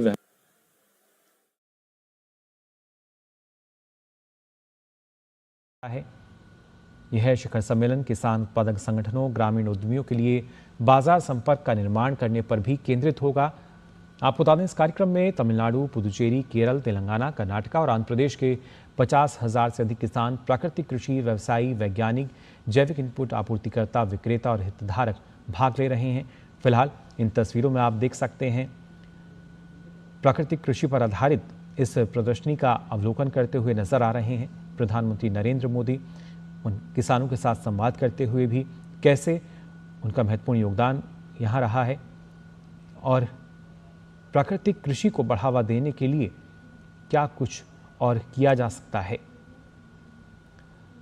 दक्षिण भारत प्राकृतिक सम्मेलन जिसका आयोजन किया जा रहा है 19 से 21 नवंबर तक कोयम्बटूर में, और यहाँ आप देख सकते हैं प्रधानमंत्री नरेंद्र मोदी जिन्होंने इस प्रदर्शनी का अवलोकन किया। कई ऐसे उत्पाद जो कि प्राकृतिक कृषि के जरिए हमारे जो किसान हैं वो बाजार तक पहुंचा रहे हैं, उन उत्पादों का अवलोकन भी प्रधानमंत्री नरेंद्र मोदी ने किया। एक बड़ा बाजार ऐसे उत्पादों को मिलता है जो कि ना सिर्फ कीटनाशक रहित रहते हैं बल्कि कैसे स्वास्थ्य की दृष्टि से भी अगर देखा जाए तो ये काफ़ी महत्वपूर्ण, और ऐसे ही उत्पादों का अवलोकन करते नजर आ रहे हैं प्रधानमंत्री नरेंद्र मोदी। इन तस्वीरों में प्राकृतिक कृषि को लेकर सरकार का जो फोकस है वो ज़ाहिर तौर पर हमें नज़र आता है, और किसान कैसे इसमें अपना योगदान दे रहे हैं, कैसे सरकार की योजनाओं का लाभ लेके आज ना सिर्फ आगे बढ़ रहे हैं, बल्कि ये वही उत्पाद हैं जो ना सिर्फ भारतीय बाज़ार बल्कि अगर बात की जाए दूसरे देशों की, उन बाज़ारों तक भी अपनी पहुंच को बढ़ा रहे हैं। आज के समय में ओडीपी ओजीसी जो तमाम योजनाओं की अगर बात की जाए, इनका लाभ मिल रहा है, लेकिन प्राकृतिक कृषि के तौर पर जब देखा जाता है, स्वास्थ्य की दृष्टि से काफ़ी महत्वपूर्ण और पर्यावरण अनुकूल जब हम देखते हैं, तो ऐसे में किसानों की लागत भी कम हो रही है और उसके साथ साथ इसका जो लाभ है वो हर किसी को मिलता है। यानी किसानों की बात की जाए या फिर हम मृदा की बात करें, मिट्टी की बात करें, बेहतर तौर पर क्या कुछ किया जा सकता है जिससे ना सिर्फ किसानों का आर्थिक विकास हो, किसानों को सशक्त बनाया जाए और समृद्ध भारत का निर्माण हो। इसी प्रयास में लगातार हम देख सकते हैं किस तरीके से अलग अलग कदम उठाए गए हैं। फिलहाल प्रधानमंत्री नरेंद्र मोदी जो कि कोयम्बटूर में मौजूद हैं, आप देख सकते हैं अवलोकन वो यहाँ कर रहे हैं। इस प्रदर्शनी का उद्घाटन उन्होंने किया, उसके बाद अवलोकन करते हुए नजर आए। अलग अलग कृषि उत्पाद जो हैं आप देख सकते हैं, इसमें कई खाद्य उत्पाद जो कि प्राकृतिक कृषि के जरिए तैयार किए गए हैं, इनकी जानकारी लेते हुए नजर आ रहे हैं प्रधानमंत्री नरेंद्र मोदी। इन तमाम उत्पादों को किस तरीके से तैयार किया जा सकता है, किस तरह का बाजार प्रधानमंत्री नरेंद्र मोदी जो कि कई बार इस बात का जिक्र करते हैं कि जो किसान हैं उनको एक कदम आगे अब बढ़ाना चाहिए, ना सिर्फ विकसित भारत के में अपने महत्वपूर्ण योगदान के लिए, बल्कि आधुनिक कृषि की तरफ जब हम बढ़ रहे हैं, सरकार लगातार उनके साथ खड़ी है, किसानों के कंधे से कंधा मिलाकर चल रही है। हर स्तर पर उनको हम देख सकते हैं किस तरीके की जो मदद है वो दी जा रही है। और जब बात की जा रही है प्राकृतिक कृषि की, इसके लिए भी कई ऐसी महत्वपूर्ण योजनाएं जिनका लगातार संचालन हो रहा है और उन्हीं योजनाओं के ज़रिए हम देख सकते हैं किसानों को किस तरह का लाभ मिला है। और आज के समय में जो किसान हैं वो प्राकृतिक कृषि को अपना भी रहे हैं और उसके साथ साथ पर्यावरण अनुकूल अगर बात की जाए, क्योंकि प्राकृतिक कृषि हर किसी के हित में है। किसानों की बात करें, प्रकृति की बात की जाए, जलवायु की हम बात करें, मिट्टी की बात की जाए, और उसी के अनुरूप हम देख भी सकते हैं कितना लाभ इसके ज़रिए हर स्तर पर हर किसी को मिल सकता है। लेकिन तमाम जो अवसर इसमें मौजूद हैं उनको बेहतर ढंग से जानना समझना ज़रूरी।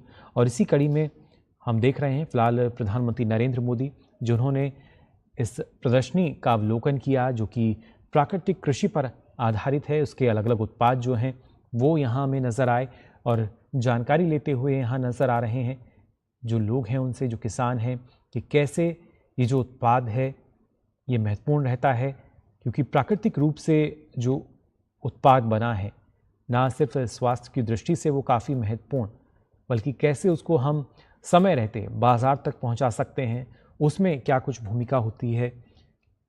कनेक्टिविटी पर सरकार का फोकस हमने देखा है और इसी में एक महत्वपूर्ण कड़ी के रूप में किसानों को जब हम बात करते हैं तो प्रधानमंत्री अक्सर इस बात को जो जिक्र है संबोधन में वो करते हैं कि किसानों के लिए आज कनेक्टिविटी को हमने बेहतर किया है। पहले अपने उत्पादों को किसी दूसरी जगह पर लाने में, शहरों तक लाने में किसानों को काफ़ी समय लगता था, लेकिन अब एक कोने से दूसरे कोने तक भी, देश के किसी भी कोने में हम देख सकते हैं अलग अलग योजनाओं के ज़रिए, अलग अलग सुविधाओं के ज़रिए जो किसान हैं वो पहुंचते हैं अपने उत्पादों को लेकर। और फिलहाल दक्षिण भारत की अगर बात की जाए तो यहाँ पर हम देख सकते हैं कैसे प्राकृतिक कृषि को लगातार बढ़ावा दिया जा रहा है। दक्षिण भारत के राज्य तमिलनाडु, पुडुचेरी, केरल, तेलंगाना, कर्नाटका, आंध्र प्रदेश और यहाँ के करीब आपको बता दें 50,000 से अधिक किसान जो हैं वो अब यहाँ और बेहतर ढंग से जान सकेंगे, समझ सकेंगे, प्राकृतिक कृषि के बारे में जानकारी ले सकेंगे। और साथ ही यहाँ जो एग्जीबिशन यानी प्रदर्शनी जो लगाई गई है इसको भी वो देख सकेंगे, समझ सकेंगे किस तरह के उत्पाद, अलग अलग उत्पाद जो कि तैयार किए जा सकते हैं, क्योंकि सरकार हर स्तर पर मदद कर रही है। फिर चाहे हम प्राकृतिक कृषि की बात करें या प्रसंस्करण की बात की जाए, सरकार हर स्तर पर किसानों को लाभ उपलब्ध करा रही है। और उसी के ज़रिए हम देख सकते हैं जो अलग अलग उत्पाद हैं वो बाज़ार तक पहुंच रहे हैं। ना सिर्फ घरेलू बाज़ार बल्कि विदेशी बाज़ारों तक कई ऐसे उत्पाद जो कि अपनी पहुंच बना रहे हैं। और सबसे महत्वपूर्ण, जो उपभोक्ता हैं वो काफ़ी इस तरह के उत्पादों को पसंद करते हैं, क्योंकि ऐसे उत्पादों का कोई साइड इफ़ेक्ट नहीं है। स्वास्थ्य के प्रति, उनकी हेल्थ के नज़रिए से देखा जाए तो वो बेहद ज़रूरी किस तरह के जो उत्पाद हैं उनको मिल सकें। आज के समय में जब हम बात करते हैं कैसे हमें अपनी सेहत का ख्याल रखना चाहिए, ना सिर्फ फिट रहने की बात प्रधानमंत्री करते हैं बल्कि कैसे देश को, जब हम खासतौर से बेहतर स्वास्थ्य दृष्टि की बात करते हैं, ना सिर्फ बेहतर इंफ्रास्ट्रक्चर हमें देखने को मिलता है बल्कि कृषि जो कि एक महत्वपूर्ण अंग नज़र आता है इसमें, इस पूरे इकोसिस्टम का कैसे किस तरह का बड़ा बदलाव यहाँ पे किया जा सकता है, इसकी बानगी नज़र आती है। और आज फिलहाल प्रधानमंत्री नरेंद्र मोदी मौजूद हैं दक्षिण भारत प्राकृतिक कृषि शिखर सम्मेलन में। यहाँ पर जो प्रदर्शनी है उसका अवलोकन कर रहे हैं। आप देख सकते हैं अलग अलग उत्पादों के बारे में जानकारी ले रहे हैं, किस तरीके से जो उत्पाद है उसको तैयार किया जाता है, उस उत्पाद का जो चक्र है वो कितना रहेगा, कैसे वो उत्पाद बाज़ारों तक पहुंच रहा है, और क्या इस उत्पाद को अभी जो बाज़ार है वो पास का मिल रहा है, और क्या इस तरह के उत्पादों को हम दूसरे बाज़ारों तक भी पहुंचा सकते हैं। क्योंकि जितना उत्पाद दूर जाएगा, जितने दूसरे बाज़ारों तक पहुंच उसकी हो सकेगी, किसानों को उतना ही लाभ मिलेगा। और यही प्रयास प्रधानमंत्री नरेंद्र मोदी का हमें नज़र आता है। किसानों को किस तरीके से लाभ दिया जा सकता है, कैसे उनके उत्पाद की जो पहुंच है उसको बढ़ाया जा सकता है, और उसके साथ साथ आर्थिक विकास उन तमाम किसानों का किया जा सकता है जो कि देश को आत्मनिर्भर बनाने के लिए लगातार प्रयासरत हैं।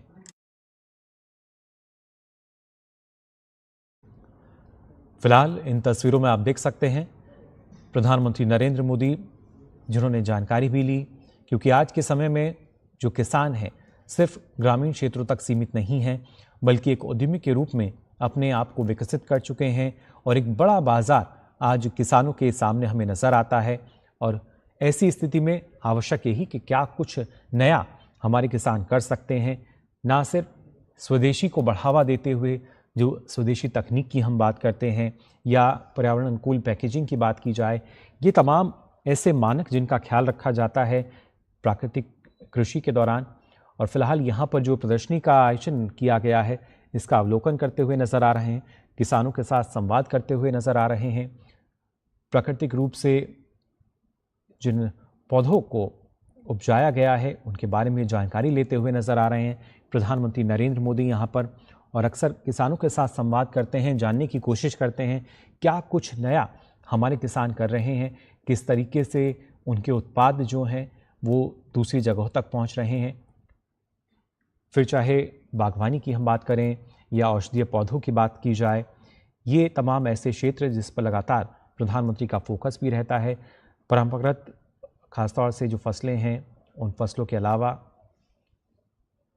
और वही सारी जानकारी फिलहाल लेते हुए यहाँ नज़र आ रहे हैं प्रधानमंत्री नरेंद्र मोदी। प्राकृतिक कृषि शिखर सम्मेलन दक्षिण भारत में इसका आयोजन हो रहा है, और यहाँ पर ये जो प्रदर्शनी एक लगाई गई है इसका अवलोकन कर रहे हैं प्रधानमंत्री नरेंद्र मोदी। इसके साथ साथ अब से कुछ देर बाद हम देखेंगे पीएम किसान योजना के तहत करीब 18,000 करोड़ रुपए से अधिक की जो राशि है उसकी किसी किश्त भी वो जारी करेंगे। किसानों के सीधे खाते में ये राशि पहुंचेगी, जिसके ज़रिए जो किसानों को एक आर्थिक मदद मिलती है, एक बड़ी सहायता किसानों की होती है।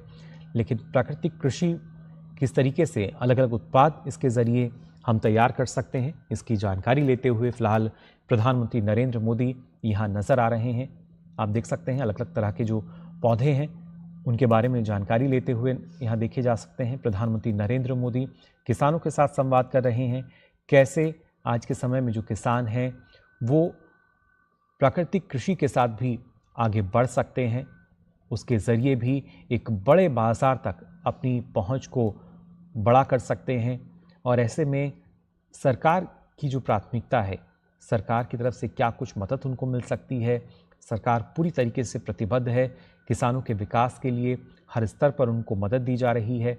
लेकिन तमाम वो किसान जो कि आज के समय में हम देखते हैं कि प्राकृतिक खेती को, प्राकृतिक कृषि को अपना रहे हैं, उसमें और क्या कुछ महत्वपूर्ण हो सकता है, उन सभी की जानकारी लेते हुए नजर आ रहे हैं। आप देख सकते हैं, और इससे पहले हमने देखा था जब प्रधानमंत्री कोयम्बटूर पहुंचे थे, किस तरीके से भव्य स्वागत उनका हुआ था। लेकिन फिलहाल यहाँ पर इस प्रदर्शनी का अवलोकन करते हुए नजर आ रहे हैं प्रधानमंत्री नरेंद्र मोदी।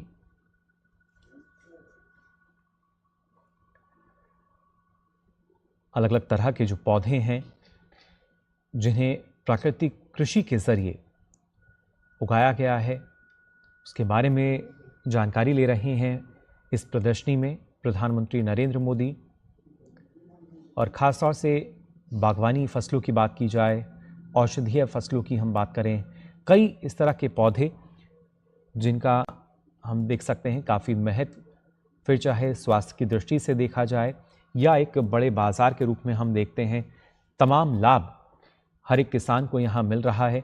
और कैसे इस लाभ को बढ़ाया जा सकता है, सरकार की क्या कुछ उसमें भूमिका हो सकती है, एक किसान अपना किस तरह का योगदान दे सकता है, उन सभी के बारे में फिलहाल जानकारी लेते हुए नजर आ रहे हैं प्रधानमंत्री नरेंद्र मोदी। यहाँ पर आप देख सकते हैं कोयम्बटूर की ये तस्वीरें, जहाँ पर प्रधानमंत्री पहुँचे, किस तरीके से भव्य स्वागत उनका हुआ, और उसके बाद ये सीधी जो प्रदर्शनी प्राकृतिक कृषि के उत्पादों पर आधारित अलग अलग उत्पादों को यहाँ दर्शाया गया है, कैसे प्राकृतिक खेती, प्राकृतिक कृषि को बढ़ावा दिया जा रहा है, उसकी जानकारी लेते हुए नजर आ रहे हैं प्रधानमंत्री नरेंद्र मोदी।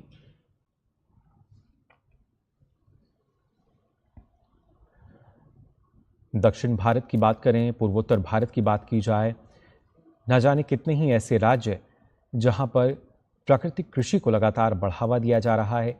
और इसके साथ साथ हम देखते हैं क्योंकि प्राकृतिक कृषि है तो पशुपालन को स्वतः बढ़ावा मिलता है।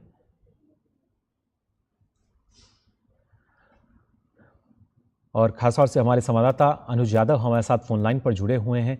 अनुज, इन तस्वीरों में भी हम देख पा रहे हैं प्रधानमंत्री नरेंद्र मोदी जो कि प्रदर्शनी का अवलोकन कर रहे हैं, अलग अलग उत्पाद उन्होंने देखे, साथ ही किसानों के साथ संवाद भी करते हुए नजर आ रहे हैं इन तस्वीरों में। बिल्कुल मुकुल, प्राकृतिक खेती को लेकर जो प्रदर्शनी का आयोजन किया गया है उसमें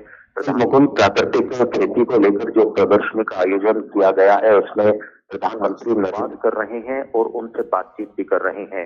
हमने देखा है कि शुरू से लेकर अभी तक जितने किसानों से भी प्रधानमंत्री नरेंद्र मोदी मिले हैं वो उनसे पूरी जानकारी सिर्फ प्राकृतिक खेती की ही नहीं बल्कि उनके बाजार को लेकर भी उनसे जानकारी ले रहे हैं। और उन्होंने इस बात को भी किसानों से पूछा कि आप जो प्राकृतिक रूप से इस तरीके से खेती कर रहे हैं, बाजार में इसका किस तरीके से आप लोग मार्केटिंग करते हैं, लोगों को जागरूक करते हैं, और किस तरीके से जो ग्राहक है आपके उत्पादों को खरीदने में रुचि रखता है। उसके बाद जो किसान हैं वो प्रधानमंत्री नरेंद्र मोदी को बता रहे हैं कि लगातार लोग जो हैं प्राकृतिक उत्पादों को खरीदने के प्रति काफी जागरूक हो रहे हैं और लगातार इसकी डिमांड भी बढ़ती जा रही है। हमने यहाँ पर देखा जो प्रदर्शनी के अंदर है मुकुल, सब्जियों से लेकर गेहूं, दालें, जितनी भी पैडी क्रॉप्स हैं वो सभी प्राकृतिक रूप से अब उगाई जा रही हैं। और प्रधानमंत्री नरेंद्र मोदी लगातार आगे बढ़ते हुए किसानों से ये भी जानने चाह रहे हैं, क्योंकि दक्षिण भारत के अंदर ज्यादातर हम जानते हैं कि जो नारियल के किसान हैं वो काफी तादाद में है। ऐसे नारियल के जो उत्पाद हैं वो भी अब प्राकृतिक तरीके से प्रोसेस किए जाते हैं, प्राकृतिक तरीके से ही उनका उत्पादन होता है। तो निश्चित तौर पर अब सिर्फ देश की जरूरतों को बल्कि दुनिया भर के कई देशों में जो प्राकृतिक उत्पाद हैं उनका निर्यात लगातार बढ़ता जा रहा है। और ऐसे में भविष्य के लिए जो प्राकृतिक खेती के जो अवसर हैं, जो रास्ते हैं, उनको कैसे बढ़ाया जाएगा, प्रधानमंत्री नरेंद्र मोदी लगातार किसानों से भी पूछ रहे हैं। और ना सिर्फ किस तरीके से प्राकृतिक खेती को किसान कर रहे हैं बल्कि इसमें क्या कुछ और किया जा सकता है, क्या संभावनाएं हैं, इसमें क्या कुछ और किया जा सकता है, क्या संभावनाएं हैं, प्रधानमंत्री इस बारे में भी किसानों से पूछ रहे हैं। और दूसरी सबसे बड़ी बात है कि जो मिट्टी की जो पोषक तत्व है वो किस तरीके से उनको बनाए रखते हैं बिना फर्टिलाइजर के, किस तरीके से मिट्टी की गुणवत्ता को बनाए रखते हैं, ये सभी जो विचार हैं इन पर जो है बातचीत किसानों से प्रधानमंत्री मोदी कर रहे हैं। और एक सबसे बड़ी बात यही है कि प्राकृतिक खेती को लेकर जो प्रधानमंत्री नरेंद्र मोदी का लक्ष्य रहा है उसमें अब अच्छे सफलता जो है कृषि के क्षेत्र में किसान हासिल कर रहे हैं। और प्रधानमंत्री नरेंद्र मोदी ने ये जो एक सपना देखा था प्राकृतिक खेती का, वो इन्हीं बातों को ध्यान में रखकर देखा गया था कि देश के अंदर उसको ना सिर्फ कम करना है बल्कि फर्टिलाइजर मुक्त खेती को बढ़ावा देना है। इससे सबसे बड़ी बात ये होगी कि पोषण को तो बढ़ावा मिलेगा ही मिलेगा। दूसरी सबसे बड़ी बात है कि जो लोगों के स्वास्थ्य पर फर्टिलाइजर के जो नकारात्मक प्रभाव पड़ते हैं वो भी भविष्य में नहीं पड़ेंगे। और एक स्वस्थ समाज की हम परिकल्पना को लेकर जो आगे चल रहे हैं विकसित भारत में, वो सपना भी पूरा होता हुआ दिखाई देगा। और ना सिर्फ देश के अंदर बल्कि कुल दुनिया भर के कई देशों से जो है अब इस तरीके के जो प्राकृतिक उत्पाद हैं उनकी जो डिमांड है वो लगातार भारत की ओर से बढ़ती जा रही है। और भारत के उत्पाद जो हैं आज हम कह सकते हैं कि ग्लोबल मार्केट के अंदर अपनी एक बड़ी पहचान बना रहे हैं। मुकुल जी बिल्कुल, वैश्विक बाजार में एक बड़ी पहचान के रूप में। और ख़ासतौर से अगर देखा जाए अनुज, प्रधानमंत्री का फोकस भी इस बात पर रहा है कि जो किसान हैं अब उनके लिए कोई भी दायरा सीमित ना रहे, उनको किस तरीके से अनेक अवसर बढ़ाने को लेकर प्राकृतिक खेती की बात करें, जैविक खेती की बात करें, ये तभी संभव हो पाया है मुकुल जब नवाचार को कृषि के अंदर बढ़ावा मिला। और सबसे बड़ी बात तो यही है कि तकनीक को कृषि से जोड़ने का जो प्रधानमंत्री नरेंद्र मोदी ने 2014 में सपना देखा था, आज वो जो परिकल्पना की थी आज वो सबके सामने है। आज हम जानते हैं कि कृषि विज्ञान केंद्रों के माध्यम से किसानों को जिला स्तर पर जानकारी मिलती है कि किस तरीके से उनको खाद्य देना है, पानी देना है, कितना पानी देना है, मिट्टी की गुणवत्ता की जांच करने के लिए सोइल हेल्थ कार्ड दिए जाते हैं। और इसके अलावा आपने पहले भी मुकुल इस बात को देखा होगा कि खेती के लिए ज्यादा पानी भी बहुत बड़ी समस्या रहती है और कम पानी भी समस्या रहती है। तो एक हम कहें कि पानी का सामंजस्य बैठाना की मात्रा को देखना, ये सभी संभव हो पाता है तकनीक के माध्यम से, ये सभी संभव हो पाता है कृषि वैज्ञानिकों की मदद से। और हमने पिछले कुछ वर्षों में देखा है कि कृषि वैज्ञानिक अब बड़ी बड़ी इमारतों के अंदर सिर्फ अनुसंधान नहीं कर रहे हैं बल्कि वो किसानों के खेतों में जाकर जो है वो किसानों की समस्याओं को जान रहे हैं और उनकी जो समस्याएं हैं उसको लेकर फिर वो अनुसंधान करते हैं। हम जानते हैं कि नए नए जो बीज हैं उन बीजों को जो है अब लाया जा रहा है, ऐसे बीजों को लाया जा रहा है जो सस्टेनेबल हो, जिसमें उत्पादन ज्यादा हो, जिनमें बीमारियां कम हो। इस तरह के बीजों को पिछले कई वर्षों के अंदर ऐसी किस्मों को जारी किया गया है। और इसमें कृषि विज्ञान केंद्र की हम बात करें, ICR की बात करें, दिल्ली के अंदर पूसा की बात करें, जो राज्यों के अलग अलग कृषि विश्वविद्यालय हैं उनकी बात करें, वो काफी तेजी से जो है किसानों के साथ आगे इन बातों को लेकर आगे बढ़ रहे हैं। और आज इसी वजह से हम कह सकते हैं कि दक्षिण भारत, पूर्वोत्तर भारत जो है ना सिर्फ खेती में बल्कि प्राकृतिक खेती में लगातार आगे बढ़ता जा रहा है। और आज जो ये शिखर सम्मेलन का आयोजन आज तमिलनाडु के कोयम्बटूर की धरती पर आज जो हो रहा है, जिसका उद्घाटन आज प्रधानमंत्री नरेंद्र मोदी कर रहे हैं, निश्चित तौर पर ये पूरे देश के लिए भविष्य में क्या दिशा और दशा जो बनेगी प्राकृतिक खेती को लेकर वो तय होगा। अब से कुछ देर बाद ही प्रधानमंत्री इस प्रदर्शनी के बाद जो है वो एक बड़ी जनसभा को भी यहाँ पर संबोधित करेंगे, जिसमें कृषि वैज्ञानिक भी हैं, जिसमें किसान भी हैं। तो कुल मिलाकर हम कह सकते हैं कि प्रधानमंत्री नरेंद्र मोदी ने जो एक परिकल्पना कृषि और किसानों को लेकर की थी वो अब फलीभूत होती हुई धरती पर दिखाई दे रही है। मुकुल जी बिल्कुल, और अब उसी वजह को भी यहाँ पर संबोधित करेंगे, जिसमें कृषि वैज्ञानिक भी हैं, जिसमें किसान भी हैं। तो कुल मिलाकर हम तमाम जो दूसरी फसलें हैं अनुज के बारे में जानकारी ली और साथ ही जो किसान हैं वो भी काफ़ी खुश नज़र आ रहे हैं, प्रधानमंत्री के साथ सेल्फी लेते हुए नज़र आ रहे हैं इन तस्वीरों में और साथ ही उनको जानकारी देते हुए भी। देखिए मुकुल, सबसे बड़ी बात यह है कि किसानी की, कृषि की और किसानों की बातें तो कई दशकों तक पहले होती रही आजादी के बाद से लेकर, लेकिन किसानों से सीधा संवाद, किसानों से सीधी बात, किसानों से सीधी उनकी समस्याओं को जानना, उनका हल करना, ये जो केंद्र सरकार की नीति और नीयत रही है, ये निश्चित तौर पर किसानों के लिए वरदान साबित हुई है। और जब कोई भी किसान प्रधानमंत्री नरेंद्र मोदी से बात करता है तो उन्हें इस बात का एहसास होता है कि किसानों के लिए और कृषि के लिए जो प्रधानमंत्री नरेंद्र मोदी जो योजनाएं दिल्ली में बनाते हैं, दिल्ली से जो चलती हैं, आज वो देश के अलग अलग राज्यों गांवों तक वो पहुंचती है। यही एक सबसे बड़ी बात है कि कोई भी किसान हो, किसी राज्य का किसान हो, वो प्रधानमंत्री नरेंद्र मोदी के साथ अपने आप को कनेक्ट करता है, देश की सत्ता के साथ, देश की सरकारों के साथ वो कनेक्ट करता है। और इसी बात को लेकर एक प्रसन्नता जो है देश के किसानों के अंदर अलग अलग राज्यों में देखने को मिलती है कि आज उनके राज्य के अंदर, उनके शहर के अंदर, उनके गांव के अंदर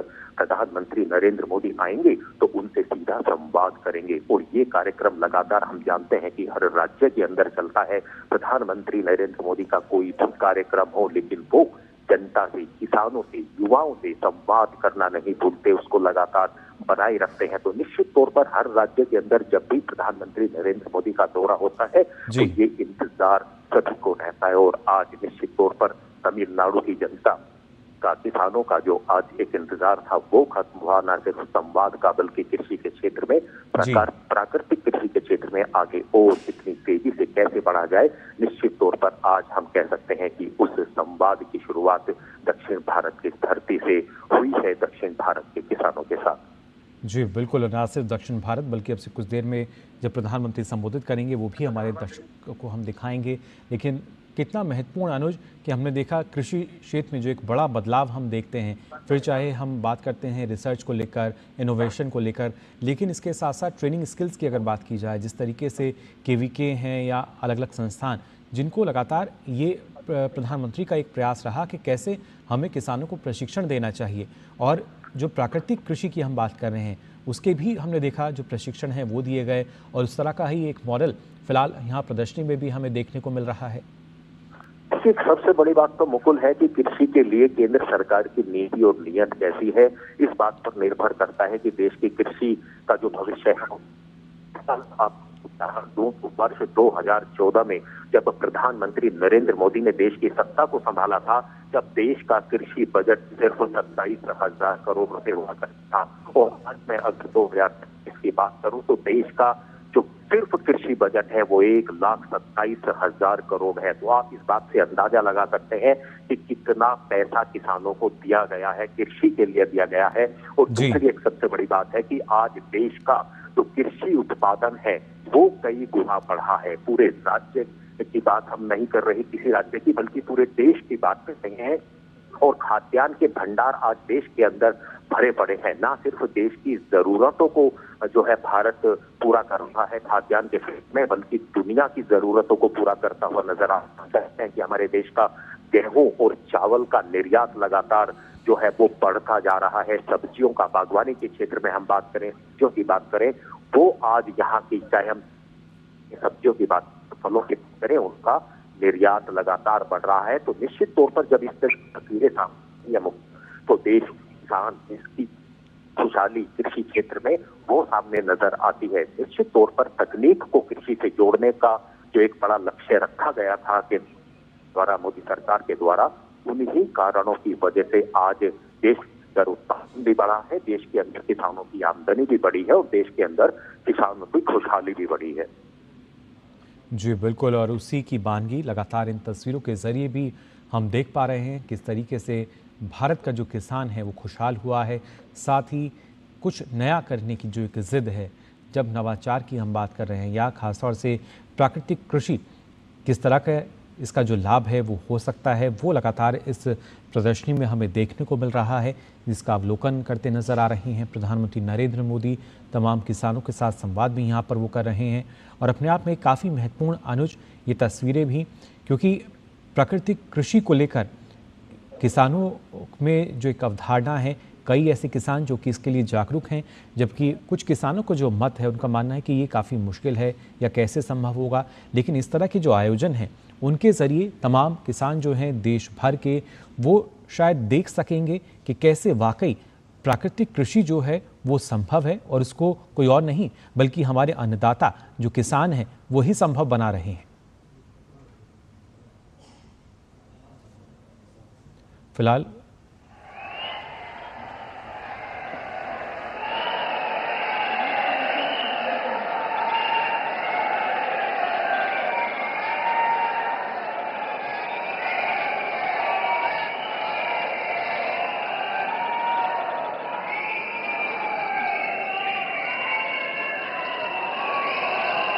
தமிழ்நாடு இயற்கை உழவர் மற்றும் ஆர்வலர் கூட்டுக்குழு வழங்கும் தென்னிந்திய இயற்கை வேளாண்மை மாநாடு 2025 பங்கேற்க வருகை தந்திருக்கும் நம்முடைய பாரத பிரதமர் திரு நரேந்திர மோடி அவர்களை வருக வருக என வரவேற்கிறோம். இந்த மாநாடு தென்னிந்திய இயற்கை வேளாண் சங்கத்தின் 2025வது மாநாடு மற்றும் PM கிசான் சம்மான் நிதியிலிருந்து 18,000 கோடிக்கும் மேலான நிதி மோடி அவர்களை வருக பாரத பிரதமர் அவர்கள் வருகை தந்திருக்கிறார்கள். செல்லும் இடமெல்லாம் தமிழையும் தமிழ் கலாச்சாரத்தையும் பறைசாற்றி வருபவர் நம்முடைய பாரத பிரதமர். அவர்கள் சொன்ன திருக்குறள் இன்றும் நம் காதில் ரீங்காரம் விட்டு கொண்டிருக்கின்றது. माननीय प्रधानमंत्री जी, किसान को गर्व से अन्नदाता कहते हैं. கடுமையாக உழைக்கும் நம் உழவர்களை அன்னதாதா என்று அழைப்பதோடு அவர்களை ஊர்ஜதாதா மற்றும் ஊர்வரதாதாவாக மாற்ற வேண்டும் என்பதை தன்னுடைய முழுமுதல் குறிக்கோளாக கொண்டவர் நம்முடைய பாரத பிரதமர் அவர்கள். பாரத பிரதமர் அவர்கள் தன்னுடைய உரையிலே ஔவையார் அவர்களை மேற்கோள் காட்டி நீர் உயர வரப்புயர நீர் உயரும், நீர் உயர நெல் உயரும், நெல் உயர குடி உயரும், குடி உயர கோல் உயரும், கோல் உயர கோன் உயர்வான் என்பதை சுட்டிக்காட்டியது மட்டுமல்லாமல் prosperity of farmers will lead to a prosperous nation என்பதை நமக்கு வழிநடத்தி கொண்டிருக்கும் பாரத பிரதமர் அவர்களை இந்த நிகழ்ச்சிக்கு வருக வருக என வரவேற்கிறோம். தென்னிந்திய இயற்கை வேளாண் மாநாடு சார்பாக வேளாண் பெருமக்கள் இப்பொழுது நம்முடைய பாரத பிரதமர் அவர்களுக்கு மாலை அணிவித்து கௌரவிப்பார்கள்.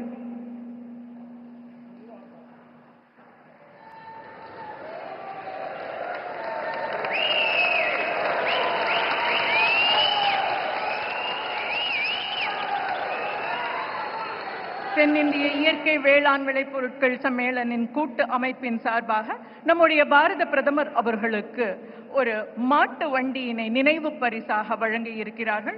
On behalf of the Natural Organic Farmers Summit, the farmers are now presenting a bullock cart to our Honorable Prime Minister.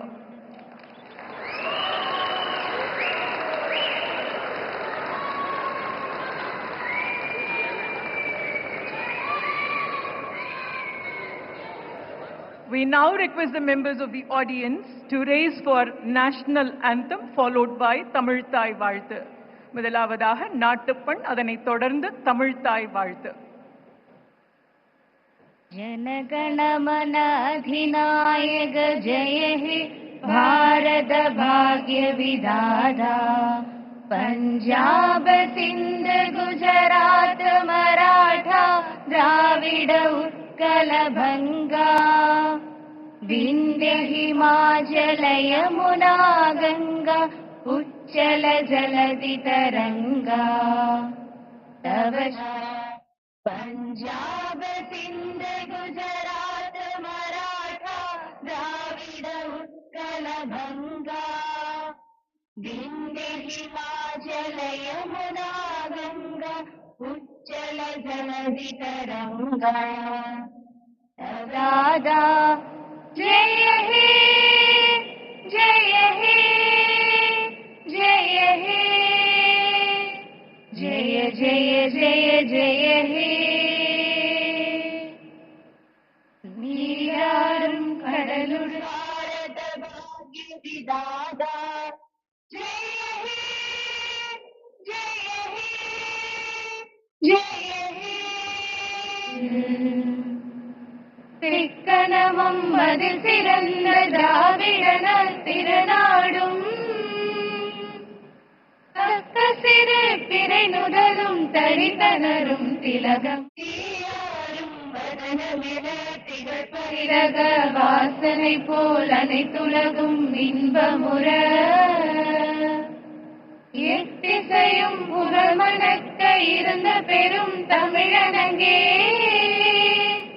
தமிழனங்கே உன் சீரிலமை திரவியந்து செயல் மறந்து வாழ்த்ததுமே வாழ்த்ததுமே வாழ்த்ததுமே.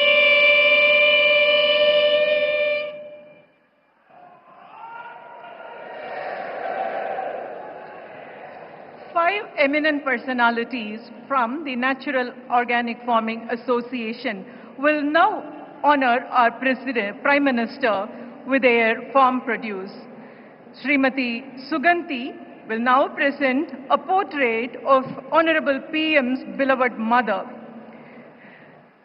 The speciality of this portrait is that the frame is made of the fiber from banana plantain. Shri Ajitan will present a gift hamper comprising of the seeds and the produce of banana plantain.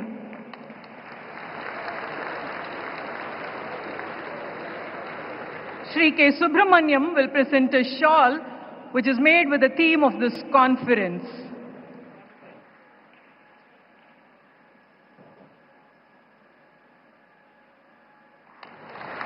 Shri S. Yoganathan will present the collected seeds from a hamper with the seeds of organic farming.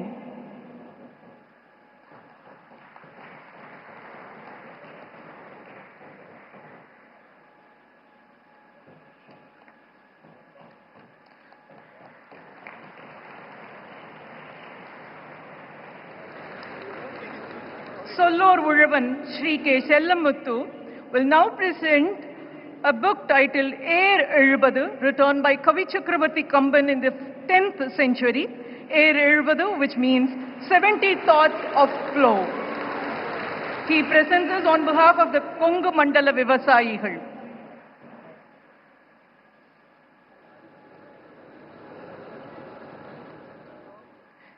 Thank you, sir. And now request Dr. K. Ramasamy, தென்னிந்திய இயற்கை வேளாண்மை மாநாடு 2025 தலைமை ஒருங்கிணைப்பாளர் மற்றும் தமிழ்நாடு வேளாண் பல்கலைக்கழகத்தின் முன்னாள் துணைவேந்தர் அவர்கள் இப்பொழுது வரவேற்புரை வழங்குவார்கள். சான்றோர் நிறைந்த அவையை வணங்கி கொங்கு தமிழுக்கு சொந்தமான இந்த மண்ணில் சுவையான சிறுபாணி நீருக்கு சொந்தமான இந்த மண்ணில் வந்தாரை வரவேற்று வாழ வைக்கக்கூடிய இந்த கோவை தரணியில் நாங்கள் சென்று கோவைக்கு வந்து இந்த மாநாட்டை துவக்கி வைக்க வேண்டும் என்று கேட்டுக்கொண்ட பொழுது வாருங்கள் என்று தமிழிலே அழைத்து எங்கள் ஐவரையும் கட்டி அணைத்து நாங்கள் எடுத்து சென்ற ஒவ்வொரு பொருளையும் கவனமாக பார்த்து அவ்வளவு நுட்பமாக ஒவ்வொருவரிடமும் பேசி உங்களுக்கு நன்றாக தெரியும் எங்கு சென்றாலும் தமிழை எடுத்துக்கொண்டு சென்று அங்கே மக்களுக்காக அர்ப்பணிக்கின்ற ஒரு பிரதமரை பார்க்கக்கூடிய இந்த கோவை மண்ணில் இங்கே வந்து இறங்கிய உடனேயே அழைத்தீர்கள் வந்துவிட்டேன் என்று தமிழிலே சொன்னார்கள். அவரை உங்கள் சார்பாகவும் கோவை மக்கள் சார்பாகவும் தென் மாநிலங்கள் சார்பாகவும் இருகரம் கூப்பி வரவேற்பதில் பெருமகிழ்ச்சி அடைகின்றேன். உங்கள் அத்துணை பேருக்கும் தெரிந்ததுதான், புதிதாக நான் எதையும் சொல்லப் போவதில்லை. ஏனென்றால் விவசாயம் கலாச்சாரத்தோடு வந்தது. விவசாயம் என்று மாநில பட்டியலிலே இருக்கக்கூடிய ஒன்று. கல்வி கூட மாநிலத்தில் தான் இருக்கிறது. நாம் என்னதான் முன்னேறி வந்தாலும் கூட விவசாயத்தை விட்டு வெளியே வந்துவிட்டால் கூட இன்றைக்கு இருக்கக்கூடிய சிரமங்களையும் அவர்களுடைய வருத்தத்தையும் எங்காவது ஒரு நாளில் நம்முடைய நாட்டின் பாரத மண்ணின் புதல்வன் முன் கொட்டுவதற்கு நாம் கடப்பாடு உடையவர்களாக இருக்கின்றோம். அதையெல்லாம் பகிர்வதற்கு அருமை நண்பர் இருக்கின்றார். அந்த நேரத்தை எடுத்துக்கொள்ள நான் தயாராக இல்லை. இருந்தாலும் கூட பிரதமருக்கு 3 கோரிக்கைகளை ஆராய்ச்சியாளர்கள் சார்பாகவும் விவசாயிகள் சார்பாகவும் அரசியல்வாதிகள் சார்பாகவும் வைக்க கடமைப்பட்டிருக்கின்றேன். இதுகாரும் நாம் விதை, நாற்று, அறுவடை என்றுதான் இருந்திருக்கின்றோம். விதையை ஒதுக்கிவிட்டு நாற்றுக்கு நாம் நாட்டம் சென்றோமேயானால் 15 to 20 நாட்களை சேமிக்க முடியும். அந்த சேமிப்பின் போது ஒவ்வொரு நாட்டையும் நாம் நிச்சயமாக இன்சூர் செய்து விவசாயினுடைய வாழ்வை நிச்சயமாக பெருக்க முடியும். தயவு செய்து பிரதமர் அவர்கள் முன்வந்து இதை செயல்படுத்துகின்ற பொழுது விவசாயிகளாகிய நாமும் அரசியல்வாதிகளாக இருக்கக்கூடிய சிலரும் விவசாயத்தை சார்ந்து செயல்படக்கூடிய 52% வேளாண் தொழிலாளர்களும் 14 கோடி மக்கள் தான் விவசாயம் செய்கிறார்கள். அதிலே உங்களுக்கு நன்றாக தெரியும் 9 கோடி மக்களுக்கு நீங்கள் கிசான் சம்மன் கொடுத்து உதவுகின்றீர்கள். அந்த நிலையில் இந்த கோவை தொழிலாளர்களும் பிரதமர் அவர்கள் 21வது முறையாக விவசாயிகளுக்கு சேர வேண்டியதையும் இந்த மண்ணிலே அறிவிக்கின்றார்கள். அதற்காகவும் நாங்கள் கடமைப்பட்டிருந்தோம்.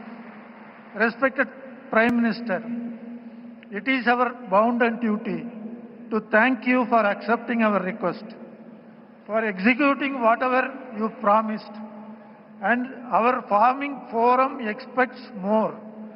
In this approach, there are 2 agricultural graduates who left agricultural practice and advisory role. One is Nammalwar from Tamil Nadu, another is from Palekar from Maharashtra. These 2 people shouldered the responsibility of introducing organic agriculture and life introduction into the rejuvenation of the soil. These 2 are possible because of the abundant work what they have done for us. We sincerely pray to the Prime Minister, a nationwide recognition has to be given to these people. At the same time, sir, you are spending so much time to do it for the farmers. You have so far introduced 27 programs, and this natural farming is also another program. But this approach is totally different. Here, you have formed the department, officials, and first importance what you have given is training to the farmers, then registration of the farmers, then certification of the farmers. This is the first time this country is doing this one so that the farmers can always get the benefit. Thank you very much, sir.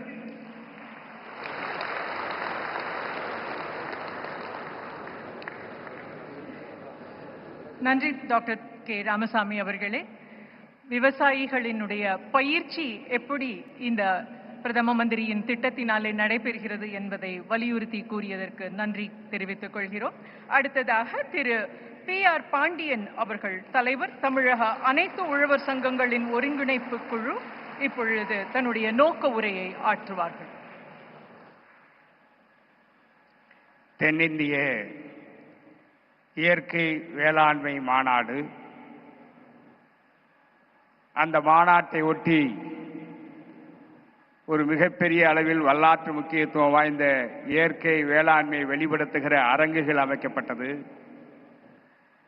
ஆகவே இது மாநாடு என்கிற பெயரில் துவங்கப்பட்ட மாநாட்டை பாரத பிரதமர் அவர்கள் நேற்று காலையில் 21வது PM கிசான் திட்டத்தையும் இந்த மேடையில் உழவர்கள் மத்தியில் துவக்கி வைப்பது என்று முடிவெடுத்து ஒரு முப்பெரும் மாநாடாக இந்த மாநாடை அலங்கரித்ததோடு மட்டுமல்ல, ஒட்டுமொத்தமாக தென்னிந்திய விவசாயிகளுக்கு ஒரு நம்பிக்கையும் துணிவையும் உருவாக்குகிற வகையில் எங்களை போன்ற சாதாரண விவசாயிகள் அழைத்த போது வருகிறேன் என்று சொல்லி பல்வேறு நெருக்கடியான காலகட்டத்தில் இந்த தமிழகத்திற்கு வருகிறது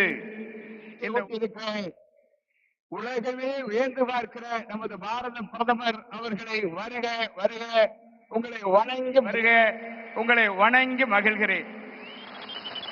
இந்த நிகழ்ச்சியில் பங்கேற்றிருக்கிற மேதகு ஆளுநர் அவர்கள் தொடர்ந்து விவசாயிகளோடு ஒரு நட்பை பாராட்டி இந்த நிகழ்விலும் அவர் பங்கேற்று சிறப்பித்திருப்பதை நாங்கள் நன்றியோடு நினைவு கூர்ந்து வணங்கி மகிழ்கிறேன்.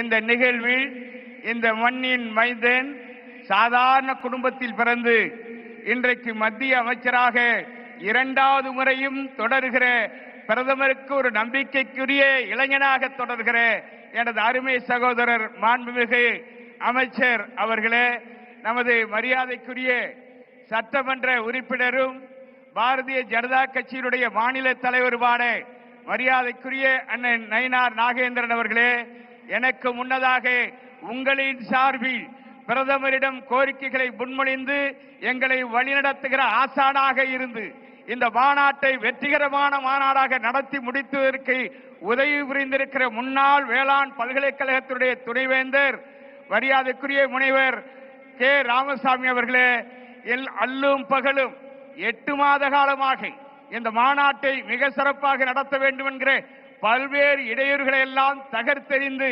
வெற்றிகரமாக மாநாட்டை நடத்தி முடிப்பதற்கு அயராது பாடுபட்டிருக்கிற நமது ஒருங்கிணைப்பாளர் அண்ணன் வாழை கருப்பையா அவர்களே, இந்த நிகழ்ச்சியிலே பங்கேற்றிருக்கிற உழவர் பெருமக்களே, உங்கள் பாதந்தொட்டு வணங்கி நான் உங்களுக்கு வரவேற்க கடமைப்பட்டிருக்கிறேன். இந்த மாநாடு நம்மாழ்வார் அவர்களுடைய கொள்கையை, அவருடைய கனவை நினைவாக்குகிற விதமாக நமது பாரத பிரதமர் அவர்கள் இங்கே வந்திருக்கிறார்கள். அவர் மீது மிகுந்த நம்பிக்கை தமிழக விவசாயிகளுக்கு இருக்கிறது. காரணம், தமிழ்நாட்டில் காவிரி பிரச்சனை 50 ஆண்டு காலம் தொடர்ந்தது.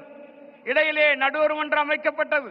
இறுதி தீர்ப்பு உச்சநீதிமன்றம் நடுவர் மன்றத்தை தீர்ப்பை உறுதி செய்தது. அதனை அரசிதழில் வெளியிட்டு காவிரி மேலாண்மை ஆணையம் அமைக்கப்பட்டு இன்றைக்கு தமிழகத்துடைய உரிமை சட்டப்பூர்வமாக மீட்கப்பட்டிருக்கிறது என்றால் அது பிரதமர் மோடிஜி அவர்களை சாரும் என்பதை இந்த நேரத்தில் நான் நன்றியோடு நினைவுபடுத்த விரும்புகிறேன்.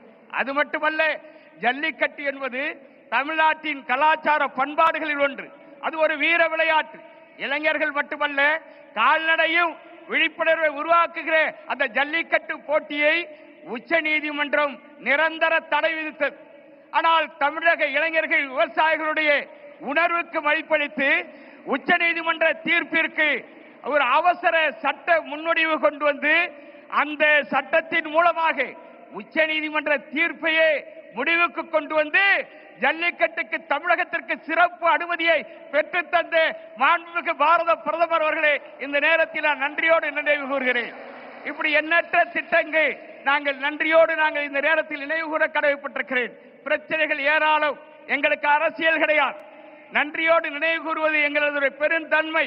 அது மட்டுமல்ல, காவிரி டெல்டா பாதுகாக்கப்பட்ட வேளாண் மண்டலம் அதை அறிவிக்க வேண்டும் என்று நாங்கள் தென்னிந்திய பசுமா தீர்ப்பாயத்தில் 2015 வழக்கு தொடர்ந்து 2016 பிரதமர் அவர்கள் நீதிமன்றத்திலேயே கொள்கை முடிவெடுத்து காவிரி டெல்டாவில் பேரழிவு திட்டங்களை அனுமதிக்காது எனது மத்திய அரசு விரைவில் காவிரி டெல்டா பாதுகாக்கப்பட்ட மண்டலமாக அறிவிக்கப்படும் என்று அறிவித்தார். அது மட்டுமல்ல, 2019 டெல்லி மாநகரம் சென்று காவிரி டெல்டாவை மீட்டெடுக்க வேண்டும், பாதுகாக்கப்பட்ட மண்டலமாக அறிவிக்க வேண்டும் என்று நாங்கள் போராடிய போது எங்கள் தமிழகத்தின் மூத்த பாராளுமன்ற உறுப்பினரை அழைத்து உங்கள் தமிழக விவசாயிகளை நம்பிக்கையோடு போக சொல்லுங்க, காவிரி டெல்டா பாதுகாக்கப்பட்ட வேளாண் மண்டலமாக அறிவிக்கப்படும் என்கிற நம்பிக்கையோடு செல்லுங்கள் என்று சொல்லி 2020 தமிழ்நாடு அரசு அறிவிப்பதற்கு ஒப்புதலை தந்த மாபெரும் தலைவராக இன்றைக்கு பிரதமர் வந்திருக்கிறார். இன்றைக்கு மிகுந்த நம்பிக்கையோடு காத்திருக்கிறோம். நம்மாழ்வார் அவர்கள் இயற்கை விவசாயத்தையும் இன்றைக்கு மண்ணையும் பாதுகாப்பதற்கு பாரம்பரிய வேளாண் முறைகளையும் அறிமுகப்படுத்தி செயல்பட்டவர். அவர் மறைந்து விட்டார். ஆனால் அவருடைய கொள்கைகள் இன்றைக்கு உலகம் முழுமையிலும் எடுத்துச் செல்ல வேண்டிய தேவை இருக்கிறது. தேச தழுவிய அளவில் அதற்கான ஒரு கொள்கை திட்டம் வகுக்க வேண்டியிருக்கிறது. அவருடைய நம்மாழ்வாருடைய கொள்கை மண் மலட்டுத்தன்மையாகிவிட்டது. மண்ணில் உற்பத்தி செய்யக்கூடிய உணவுப் பொருட்கள் நஞ்சாகிவிட்டது. உணவை உண்டாலே பல்வேறு நோய் தாக்குதலுக்கு ஆளாகக்கூடிய கடும் நெருக்கடி ஏற்பட்டிருக்கிறது. இந்த நெருக்கடியிலிருந்து தீர்வு காண வேண்டும் என்பதற்காக நம்மாழ்வார் வகுத்து கொடுத்த கொள்கையை நமது பாரத பிரதமர் அவர்களிடம் நம்பிக்கையோடு சமர்ப்பிக்க இருக்கிறோம். அந்த கொள்கைகளை பாரத பிரதமர் அவர்கள் மத்திய அரசு கொள்கை வடிவம் எடுத்து இந்த மண்ணையும் மக்களையும் விவசாயிகளையும் பாதுகாப்பதற்கு நீங்கள் முன்வர வேண்டும் என்று நாங்கள் வலியுறுத்த கடமைப்பட்டிருக்கிறோம். இந்த கோவை மண்டலம் மேற்கு தொடர்ச்சி மலையினுடைய அடிவாரத்தில் இருக்கிறது. இந்த மேற்கு தொடர்ச்சி மலை கேரளாவில் துவங்கி அது பல மாநிலங்கள் வழியாக செல்லுகிறது. ஆனால் இந்த காலநிலை மாற்றத்திற்கு அடிப்படையாக இருப்பது இந்த மேற்கு தொடர்ச்சி மலைவளம் தான். எனவே இந்த மலைவளத்தை பாதுகாக்க வேண்டும். மலையில் வாழக்கூடிய விலங்கினங்கள் விளைநிலங்களை நோக்கி மனிதர்களையே கொள்ளுகிறது, விவசாயிகளையும் கொள்ளுகிறது, உழவர் பெருமக்களுடைய உழைப்பையும் சுரண்ட பார்க்கிறது. எனவே விலங்குகள் தேவை, வனங்கள் தேவை, விவசாயிகளையும் பாதுகாக்க வேண்டிய பொறுப்பும் கடமையும் நமது பாரத பிரதமருக்கு இருக்கிறது என்பதை அவர் பாதம் தொட்டு வணங்கி நான் கடமையாக முன்வைக்க கடமைப்பட்டிருக்கிறேன். மேற்கு தொடர்ச்சி மலைவளத்தை பாதுகாத்து விவசாயிகளையும் உழவர்களையும் பாதுகாத்து அந்த விலங்கினங்கள் மனிதர்களை அழிப்பதிலிருந்து பாதுகாப்பதற்கு ஒருங்கிணைந்த சட்டம் கொண்டு வர வேண்டும். இந்த நேரத்தில் நான் அவசியமாக சொல்ல கடமைப்பட்டிருக்கிறேன். காரணம், தமிழ்நாட்டின் நில ஒருங்கிணைப்பு சட்டம் 2023 என்கிற பேரில் நிலங்களை மட்டுமல்ல, நிலங்களுக்கு அருகாமையில் இருக்கிற ஏரிகள், குளங்கள், குட்டைகள், நீர்வழி பாதைகளையும் அபகரிப்பதற்கென்றே சட்டம் கொண்டு வந்து வகைப்பாடை மாற்றி இன்றைக்கு சதுப்பு நிலங்கள் எல்லாம் கட்டுமான நிறுவனங்களுக்கு கொடுக்கிற ஒரு பேராபத்து ஏற்பட்டிருக்கிறது. அதை தடுத்து நிறுத்துவதற்கு ஒருங்கிணைந்த சட்டம் வேண்டும். தொழில் புரட்சியில் விவசாயிகள் மாறுபட்டவர்கள் அல்ல, தொழிலும் வளர வேண்டும், வேளாண்மையும் வளர வேண்டும், உணவு உற்பத்தியும் பாதித்துவிடக் கூடாது என்கிற அக்கறையோடு இந்த கோரிக்கைகளை நான் முன்வைக்கிறேன். இந்த மகான் நம்மாழ்வார் அவர்களுடைய நினைவை போற்றுகிற வகையில் உங்கள் ஆட்சி காலத்தில் அவருக்கு பாரத ரத்னா விருது வழங்கி நீங்கள் கௌரவப்படுத்த வேண்டும் என்று நான் வலியுறுத்துகிறேன். நமது மரியாதைக்குரிய பாரதிய ஜனதா கட்சியும் இதற்கான தீர்மானத்தை ஏற்கனவே முன்மொழிந்திருக்கிறது. அதனை நீங்கள் ஏற்று எங்களுடைய இந்த மாநாட்டின் தீர்மானமாக பாரத ரத்னா விருது கொடுப்பதன் மூலம் இயற்கை விவசாயமும் பாரம்பரிய வேளாண் முறையும் உலகெங்கும் பரவ செய்யும். காரணம், பிரதமர் கொரோனா தொற்றில் அவர்களே பகிரங்கமாக அறிவித்தார்கள், உலகமே உணவு உற்பத்தியில் பின்னடைந்து விட்டது, ஆனால் இந்தியாவில் பொருளாதார உலகம் வீழ்ந்து விட்டது. இந்திய பொருளாதாரத்தை மீட்டெடுத்தவர்கள் இந்திய உழவர்கள், சிறு குறு விவசாயிகள் என்று பகிரங்கப்படுத்தியவர் நமது பிரதமர்.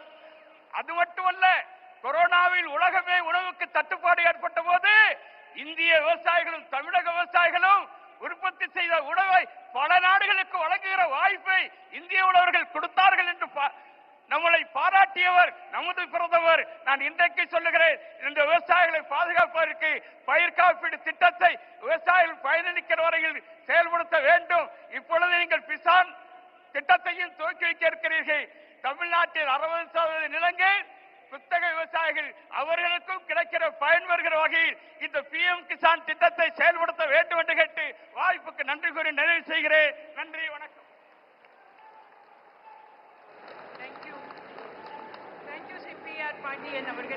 We now request Dr. L. Murugan, Honorable Minister of State for Information and Broadcasting and Minister of State for Parliamentary Affairs, to deliver his speech.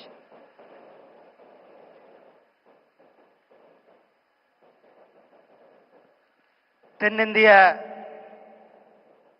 இயற்கை விவசாயிகளுடைய மாநாட்டிற்கு, அதேபோல விவசாய சன்மான நிதியாக 21வது தவணையை வழங்க வருகை தந்திருக்கின்ற மாண்புமிகு பாரத பிரதமர் மரியாதைக்குரிய திரு நரேந்திர மோடிஜி அவர்களே, மரியாதைக்குரிய தமிழகத்தினுடைய ஆளுநர் ஐயா RN ரவி அவர்களே, சட்டமன்ற உறுப்பினர் அண்ணன் நயினார் அவர்களே, விவசாய சங்கத்தினுடைய தலைவர்கள் ஐயா ராமசாமி அவர்களே, வாழை கருப்பசாமி அவர், அண்ணன் பாண்டியன் அவர்களே, அண்ணன் பார்த்தசாரதி உள்ளிட்ட விவசாய சங்கத்தினுடைய நிர்வாகிகள், உங்கள் அனைவருக்கும் என்னுடைய அன்பு கலந்த வணக்கத்தை தெரிவித்துக் கொண்டு, மாண்புமிகு பிரதமர் திரு நரேந்திர மோடிஜி அவர்கள் பீகார்ல மிகப்பெரிய ஒரு வெற்றியை பெற்றுவிட்டு, ஒரு வரலாற்று சிறப்பு மிக்க வெற்றியை பெற்றுவிட்டு இன்றைக்கு நம்ம இடத்துல வந்திருக்கிறார்கள். அவருக்கு தமிழகத்தின் சார்பில் நாம் எல்லாம் மிகப்பெரிய ஒரு வரவேற்பை கொடுப்போம். சகோதரர்களே, நம்முடைய மாண்புமிகு பிரதமர் திரு நரேந்திர மோடிஜி அவர்கள் விவசாயிகளுடைய நலனுக்காக ஒவ்வொரு விவசாயிக்கும் தமிழ்நாட்டில் இந்தியாவில் 11 கோடி விவசாயிகள், தமிழ்நாட்டில் 22 லட்சம் விவசாயிகள், நம்மளுடைய கோயம்புத்தூர்ல 46,000 விவசாயிகளுக்கு வருடத்திற்கு 6,000 ரூபாய் நேரடியாக கொடுத்து கொண்டிருக்கிறார் நம்மளுடைய மாண்புமிகு பிரதமர் திரு நரேந்திர மோடிஜி அவர்கள்.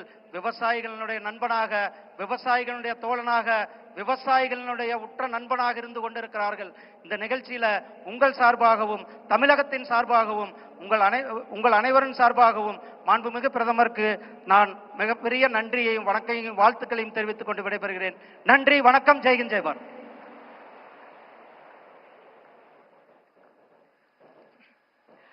Mahakavi Bharati says, உழவுக்கும் தொழிலுக்கும் வந்தனை செய்வோம், வீணில் உண்டு கழித்திருப்போரை நிந்தனை செய்வோம். Dear Prime Minister, we would like to quote the Tirukural you have referred in your speech, தாளாற்றி தந்த பொருளெல்லாம் தக்கார்க்கு வேளாண்மை செய்தற் பொருட்டு.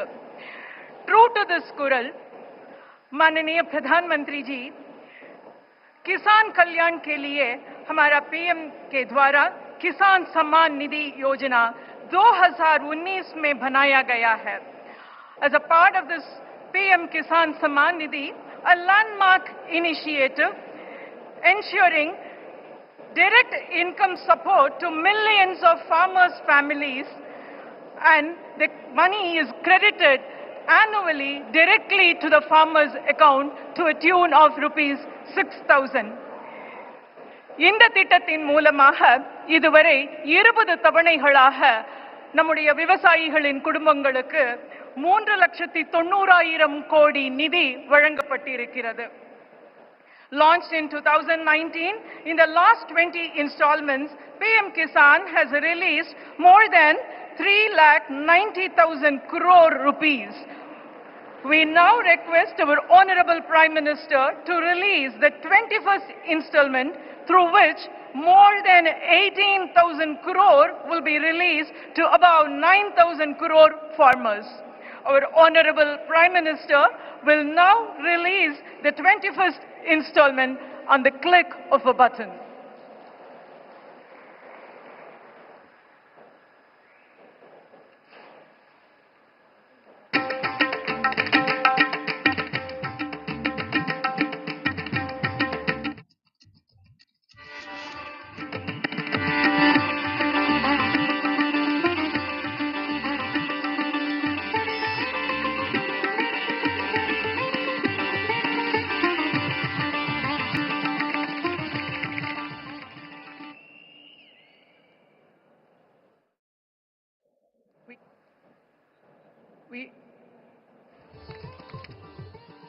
We have another video being... To becoming the architect of India's destiny.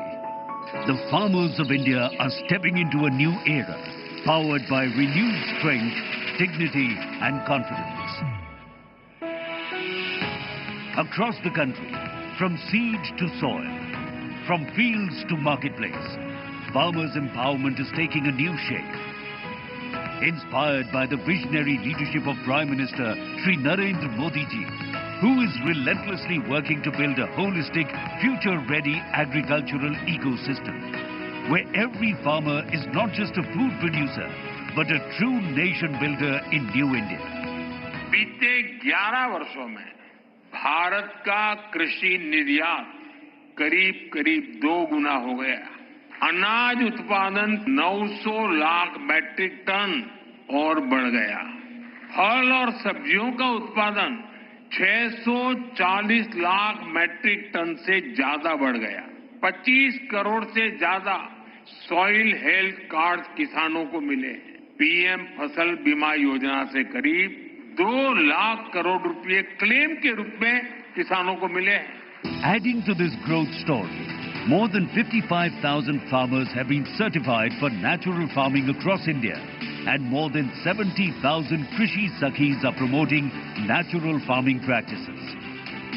Farmers have been empowered through record KCC support worth 16 lakh crore rupees and robust fertilizer subsidies of rupees 14 lakh crore rupees. a major rise in the agriculture budget from 22,000 crores in 2014 to 1.27 lakh crores, an increase of about 500%. Each of these achievements reveal India's resolution to uplift its farmers and turning its vision into reality. Carrying forward this resolution, Honorable Prime Minister Shri Narendra Modi has launched two historic initiatives, namely the Pradhan Mantri Dhan Dhanya Krishi Yojana and the Dalhan Atmanirbharta Mission, aimed at transforming agriculture, thus fulfilling the vision of a self-reliant nation. The Pradhan Mantri Kisan Samman Nidhi has emerged as a landmark initiative bringing hope, stability and dignity to millions of farming families. Under this scheme, farmers receive 6,000 rupees annually in 3 equal installments, which is transferred directly into their bank accounts. So far, more than 3,91,000 crore rupees have been transferred to eligible farmers across the country. ಬೇರೆ ಸರ್ಕಾರ ಇದ್ದಾಗ ಯಾವುದೇ ರೈತರುಗಳಿಗೆ ಈ ತರ ಅನುಕೂಲ ಆಗಿರಲಿಲ್ಲ. ಈ ಸರ್ಕಾರ ಬಂದ್ಮೇಲೆ PM ಕಿಸಾನ್ ಯೋಜನೆ ಬಂದ್ಮೇಲೆ எல்லாருக்கும் ಅನುಕೂಲ ಆಗಿದೆ. PM கிசான் திட்டம் கொடுத்தது விவசாயிகளுக்கு வந்து ரொம்பவும் உதவிகரமா இருக்குது. அந்த உதவிகரமா இருக்கிறது நான் அனுபவபூர்வமா சொல்லும்போது, நான் வந்து விதை நெல் வாங்கும் போதும் இல்ல இடுபொருள் வாங்கும் போதும் கரெக்டான நேரத்துக்கு அந்த PM கிசான் திட்டம் வந்து துட்டு வந்து கிடைக்குது. Recently, severe floods devastated Jammu and Kashmir, Himachal Pradesh, Punjab and Uttarakhand. Honorable Prime Minister visited the flood-affected areas and assessed the situation. With the compassionate and decisive leadership of Honorable Prime Minister, this calamity has been handled with courage to mitigate the losses and support the people in these states. For more than 35 lakh farmers in these 4 states, more than 710 crore rupees was transferred at the time of need as the 21st installment of PM Kisan. जिन्ने भी पैसे मैनू प्रधानमंत्री निधि योजना दे आए ने वो सारे मैं खेतीबाड़ी दे लई ही वरतों कीते आ. Today, as the nation moves forward, the Honorable Prime Minister has transferred more than 18,000 crore rupees directly into the bank accounts of above 9 crore farmers as the 21st installment of PM Kisan Samman Nidhi. Progressive farmers empowered India. Thank you, sir. Thank you for releasing the 21st installment of Kisan Samman Nidhi. Now, our Honorable Prime Minister will felicitate eminent personalities from the organic farming field. I now request Shri Ketanur V. Palnisamy Avargal. Thiru Ketanur V. Palnisamy Avargal is being recognized for his exemplary contribution towards seed enterprise development through training and capacity building. Our Prime Minister is now honoring Ketanur V. Palnisamy Avargal.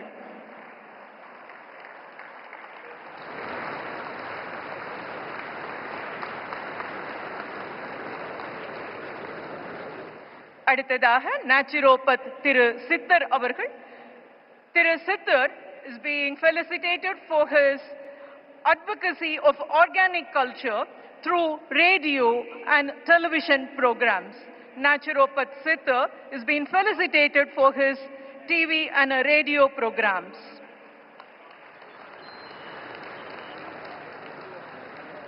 Thiruji Tangavel avargal.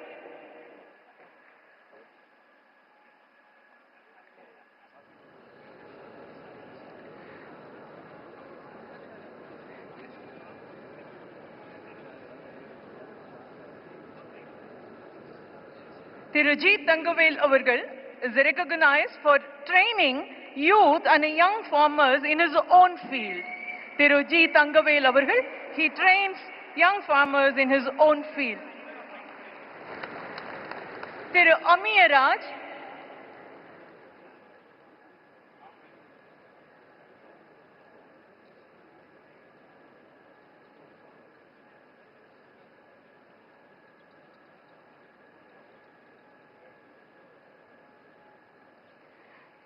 Thiru Amiyaraj is recognized for his contribution in banana diseases management.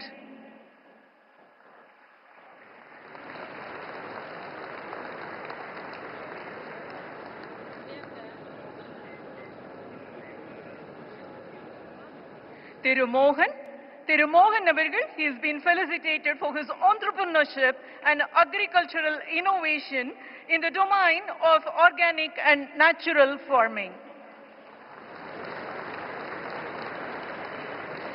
Thiru Praveen Kumar avargal, Praveen Kumar is felicitated for the developmental contribution of agricultural technology and agri-based innovations.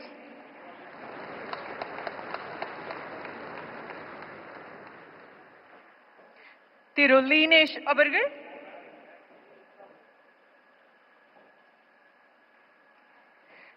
Thiru Linesh is recognized for his contribution on the sustainable rice cultivation. Linesh is recognized for his sustainable rice cultivation.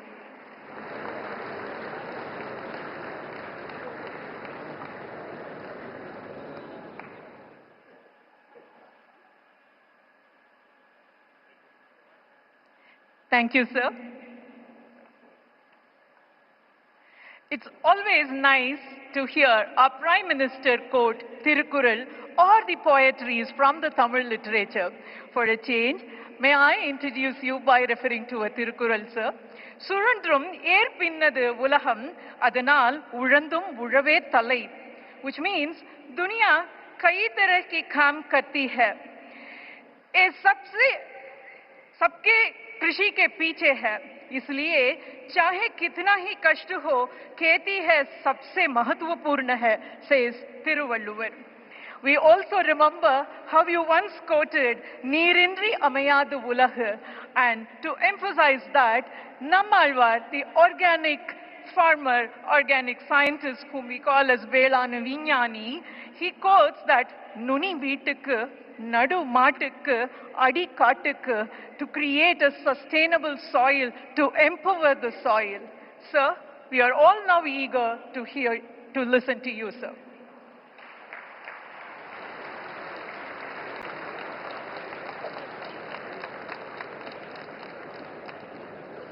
வணக்கம்.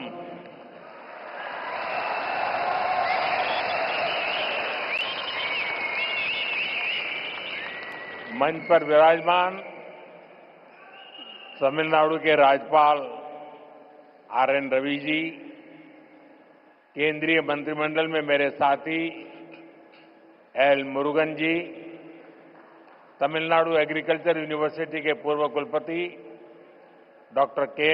रामास्वामी जी, अलग अलग कृषि संगठनों से आए गणमान्य सभी महानुभाव, अन्य उपस्थित जनप्रतिनिधिगण, मेरे प्यारे किसान भाइयों और बहनों, और देश भर में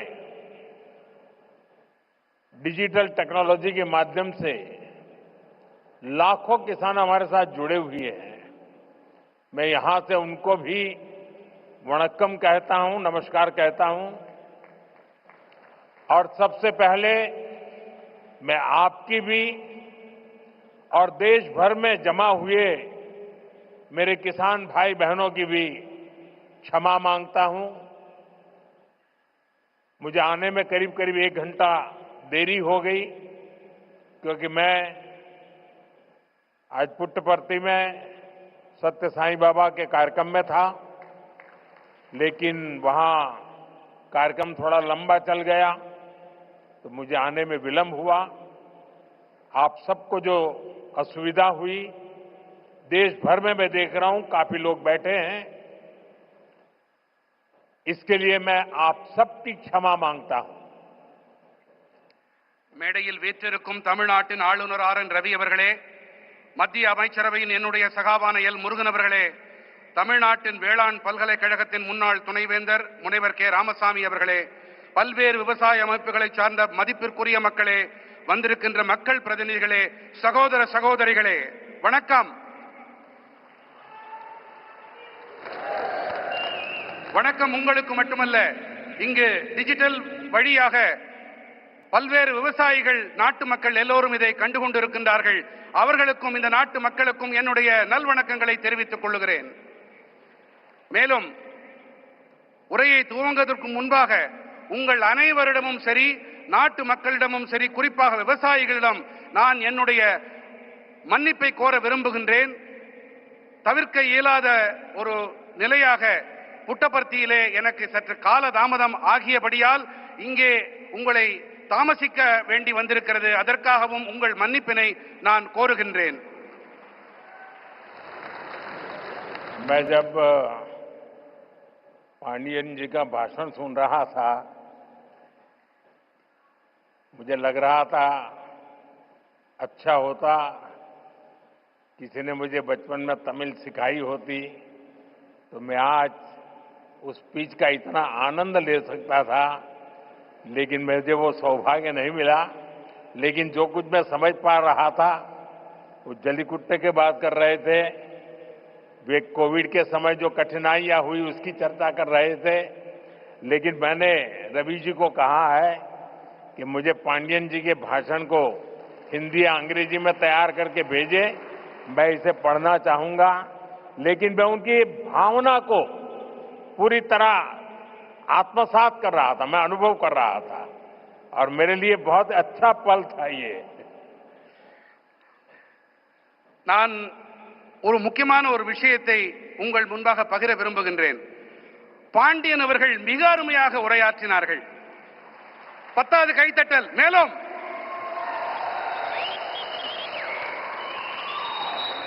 அவருடைய உரையை தமிழிலே இருந்ததால் என்னால் முழுமையாக புரிந்து கொள்ள முடியவில்லை. சிறு வயதில் நான் தமிழையும் கற்றிருக்கலாமே என்று அடிக்கடி நினைப்பதுண்டு. இன்று பாண்டியன் அவர்களுடைய உணர்வு மயமான இந்த உரை அந்த முழுமையாக அதை புரிந்து கொள்ள முடியவில்லை என்றாலும் அந்த உணர்வு என்னை தொட்டது. மாண்புமிகு ஆளுநர் ரவி ஐயா அவர்களிடம் நான் விண்ணப்பித்திருக்கிறேன். பாண்டியன் அவர்கள் ஐயாவுடைய உரையை அதனை ஹிந்தி மொழியிலே அல்லது ஆங்கிலத்திலே மொழியாக்கம் செய்து எனக்கு தெரிவித்துக் கொடுக்குமாறு அவரிடம் விண்ணப்பித்திருக்கிறேன். जब मैं यहां मंच पे आया तो मैं देख रहा था काफी किसान भाई बहन वो अपना गमछा घुमा रहे थे, तो मुझे लग रहा था कि बिहार की हवा मेरे आने से पहले पहुंच गई है। நான் இங்கே மேடையிலே வந்தபோது பல விவசாய வேளாண் குடிமக்கள் தங்களுடைய மேல் துண்டை அவர்கள் சுழற்றிக் கொண்டிருந்தார்கள். பீகாருடைய காற்று இங்கேயும் வீசுகிறதோ என்று என் மனம் அவாவியது.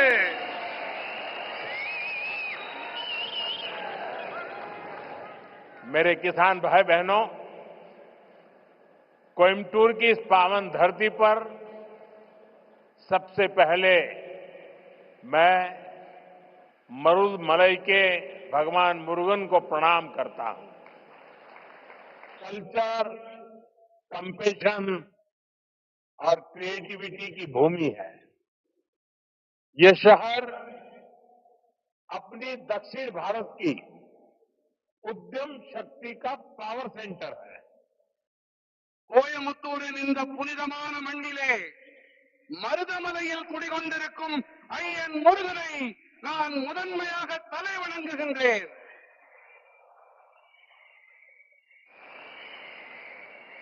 கோயம்புத்தூர் என்பது கலாச்சாரம், கனிவு, கவின் படைப்பு திறன் ஆகியவற்றை தனக்கு சொந்தமாக்கிக் கொண்ட பூமி. பாரதத்தின் தொழில் முனைவு ஆற்றலின் சக்தி பீடம். यहाँ का टेक्सटाइल सेक्टर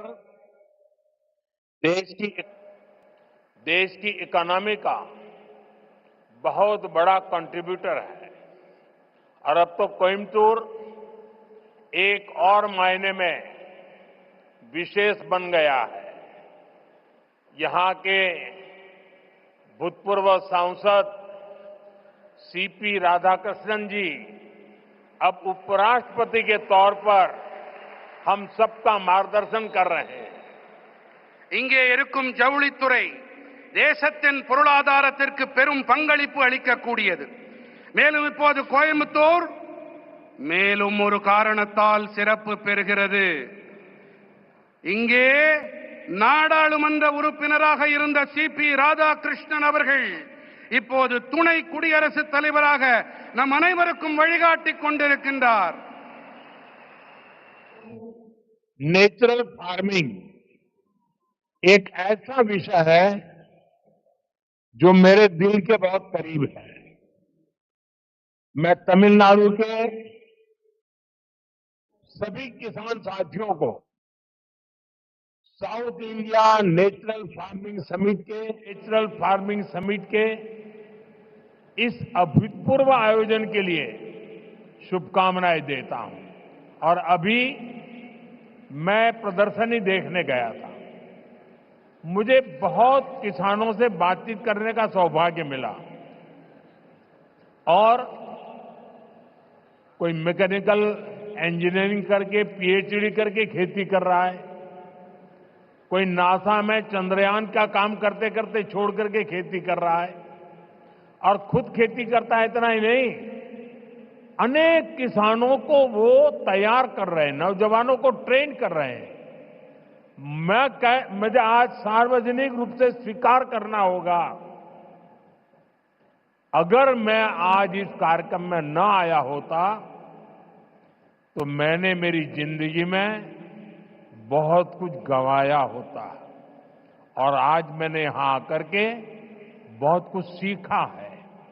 मैं अब मन से तमिलनाडु के किसानों की जो हिम्मत है, परिवर्तन को स्वीकार करने की उनकी जो ताकत है, उसको 100 सलाम करता हूं।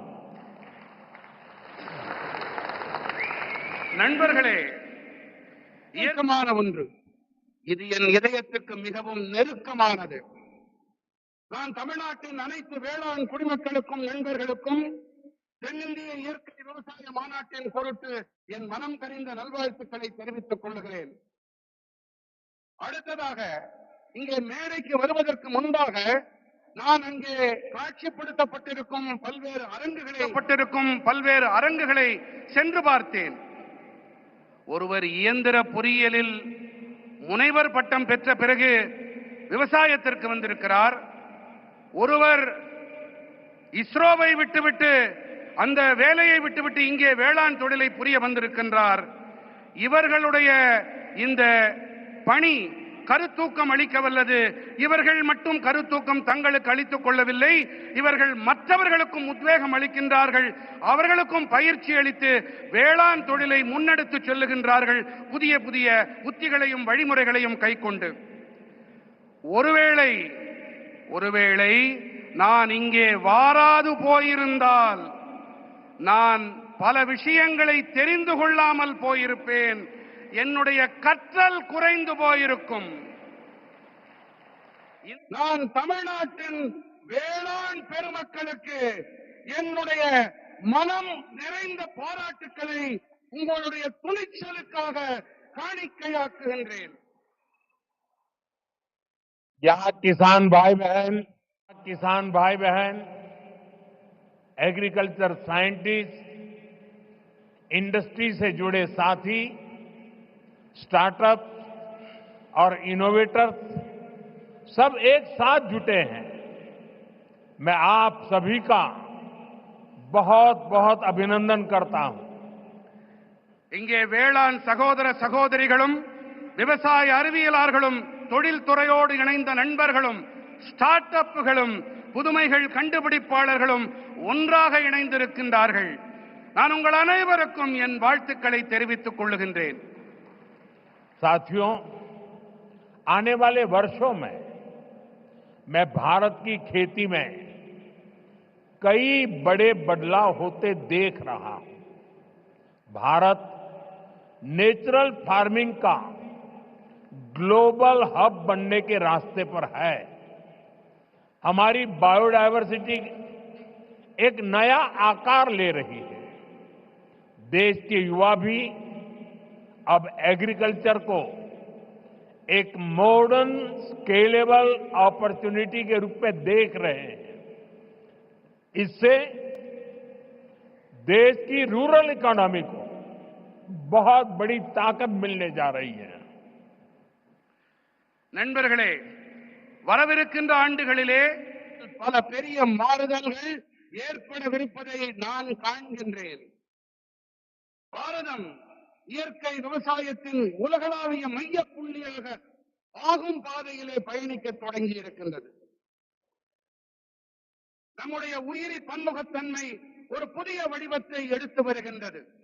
தேசத்தின் இளைஞர்களும் கூட இப்போது விவசாயத்தை நவீனமானதாகவும் அளவிடக்கூடிய சந்தர்ப்பமாகவும் காண தொடங்கி இருக்கின்றார்கள். முக்கியமாக இதனால் ஊரக பகுதி பொருளாதாரம் மேம்படும் என்பதை அறுதியிட்டு என்னால் சொல்ல முடியும். मेरे किसान भाई बहनों, बीते 11 वर्षों में देश के पूरे कृषि सेक्टर में बहुत बड़ा परिवर्तन हुआ है। हमारा एग्रीकल्चरल एक्सपोर्ट करीब 2 गुना हुआ है। खेती को आधुनिक बनाने के लिए सरकार ने किसानों को मदद देने का हर रास्ता खोला है. நண்பர்களே, தேசத்தின் ஒட்டுமொத்த வேளாண் துறையிலும் ஒரு மிகப்பெரிய மாற்றம் ஏற்பட்டிருக்கின்றது. நம்முடைய வேளாண் ஏற்றுமதி கிட்டத்தட்ட இரட்டிப்பாகி இருக்கிறது. விவசாயத்தை நவீனப்படுத்த அரசாங்கம் விவசாயிகளுக்கு உதவி புரிய தேவையான அனைத்து வழிகளையும் திறந்து விட்டிருக்கின்றது. किसान क्रेडिट कार्ड अकेले केसीसी से ही इस साल किसानों को 10 लाख करोड़ रुपए से ज्यादा की मदद दी गई है। ये 10 लाख करोड़ आंकड़ा बहुत बड़ा है। 7 साल पहले पशुपालकों और मछली पालकों को केसीसी की सुविधा मिलने के बाद वो भी इसका जमकर लाभ उठा रहे हैं।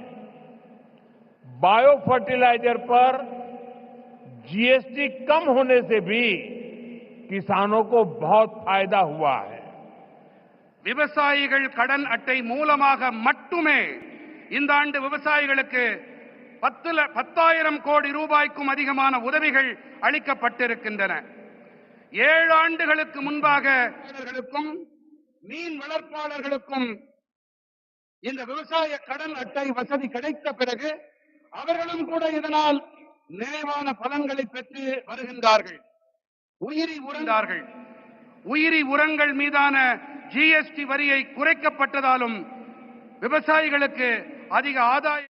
साथियों अभी कुछ ही देर पहले इसी मंच से हमने देश के किसानों को पीएम किसान सम्मान निधि की अगली किस्त जारी की है। देश के कोने कोने में किसानों को 18,000 करोड़ रुपए ट्रांसफर हुए हैं। यहां तमिलनाडु के भी लाखों किसानों के खाते में पीएम किसान सम्मान निधि के पैसे पहुंचे हैं. நண்பர்களே, இப்போது சற்று நேரம் இருந்து தேசத்தின் விவசாயிகளுக்கு பிரதம மந்திரி விவசாயிகள் கௌரவ கொடையின் அடுத்த தவணை கொண்டு சேர்க்கப்பட்டது. தேசத்தின் அனைத்து மூலைகளில் இருக்கும் விவசாயிகளுக்கும் 18,000 கோடி ரூபாய் பரிமாற்றம் செய்யப்பட்டிருக்கின்றது. இங்கே தமிழ்நாட்டிலும் கூட பல லட்சம் விவசாயிகளின் வங்கிக் கணக்குகளிலும் பிரதம மந்திரி விவசாயிகள் கௌரவ கொடை அளிக்கப்பட்டிருக்கிறது. साथियों, अब तक इस योजना के तहत देश के छोटे किसानों को 4 लाख करोड़ रुपए की राशि सीधे उनके बैंक खाते में भेजी जा चुकी है। ये राशि किसानों के खेती से जुड़े अनेक कामों को पूरा करने का माध्यम बनी है। मैं इस योजना के लाभार्थी करोड़ों किसान भाई बहनों को बहुत बहुत शुभकामनाएं देता हूं. நண்பர்களே, இதுவரை இந்த திட்டத்திற்கு உட்பட்டு 4 லட்சம் கோடி ரூபாய் தொகை நேரடியாக அவர்களுடைய வங்கிக் கணக்குகளிலே செலுத்தப்பட்டாகிவிட்டது.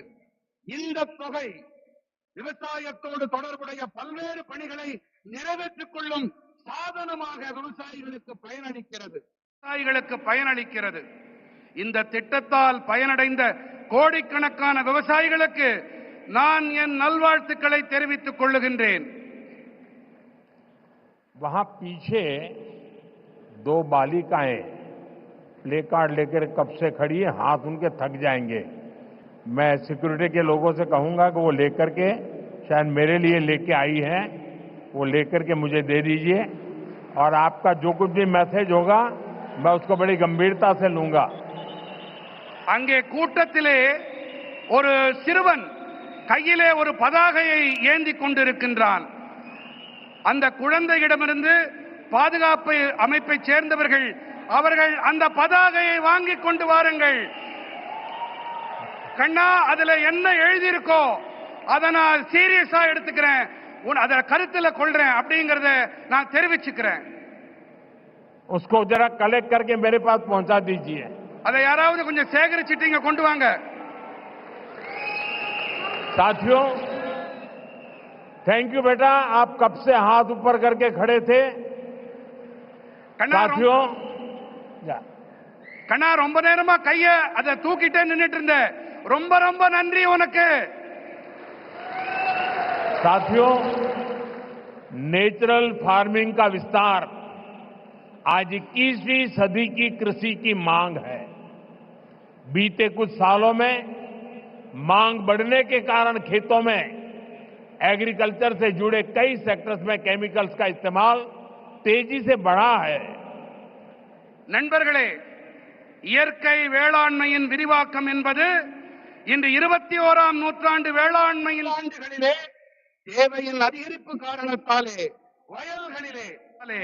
வயல்களிலே விவசாயத்தோடு தொடர்புடைய பல துறைகளிலே ரசாயனங்களின் பயன்பாடு விரைவாக அதிகரித்து வருகின்றது.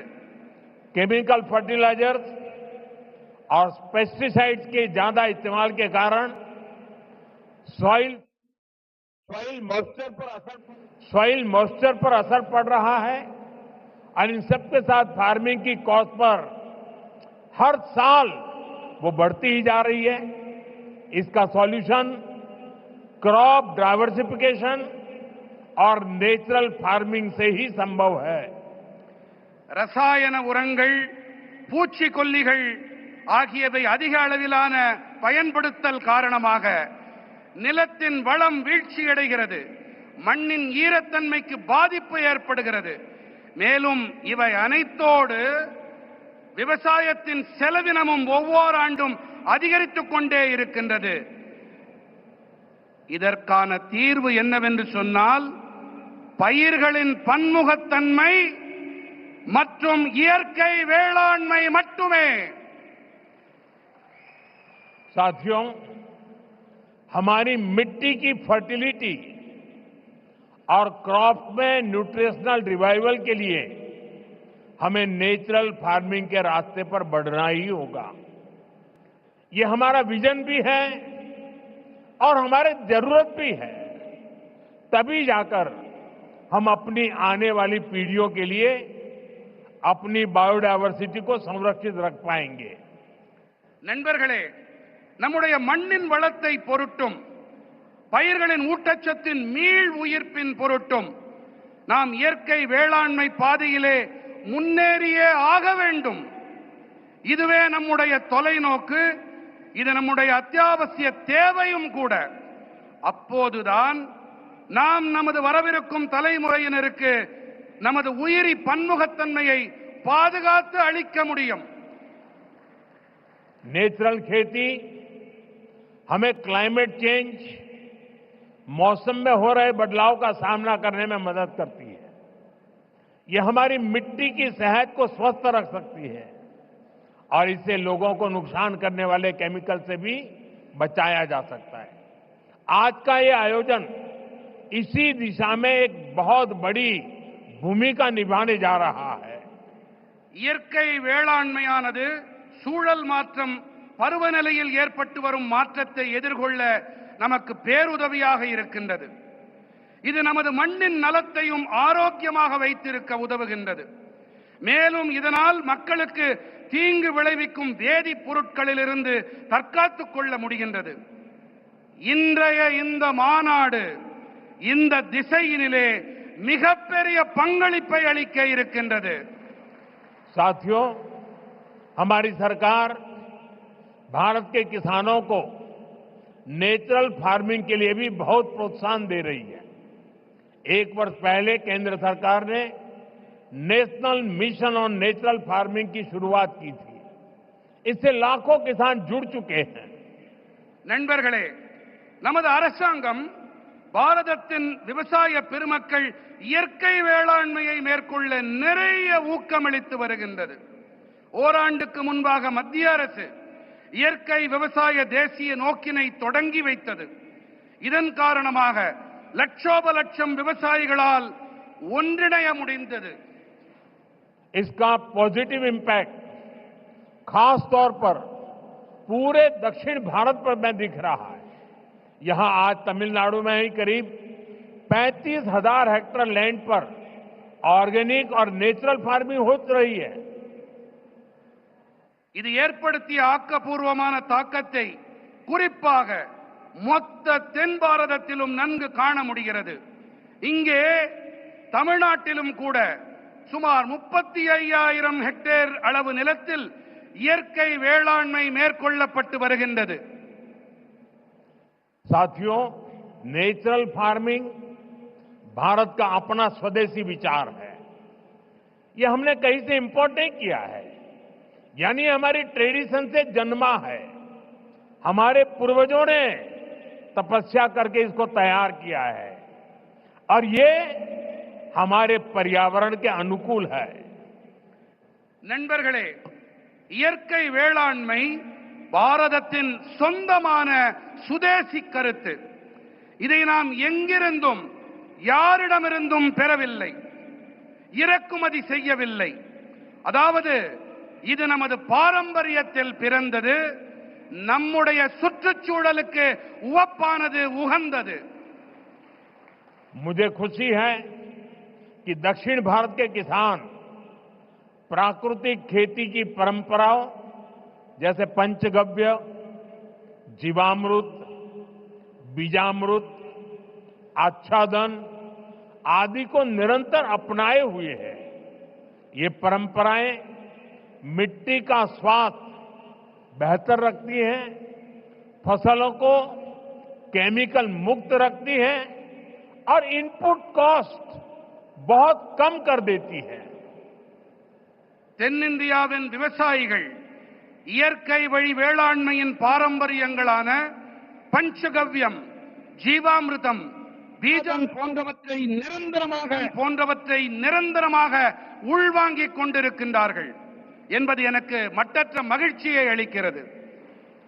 साथियों, नेचुरल फार्मिंग के साथ हम अगर श्री अन्न मिलेट्स की पैदावार जोड़ते हैं तो ये भी धरती मां की रक्षा में अहम भूमिका निभाते हैं।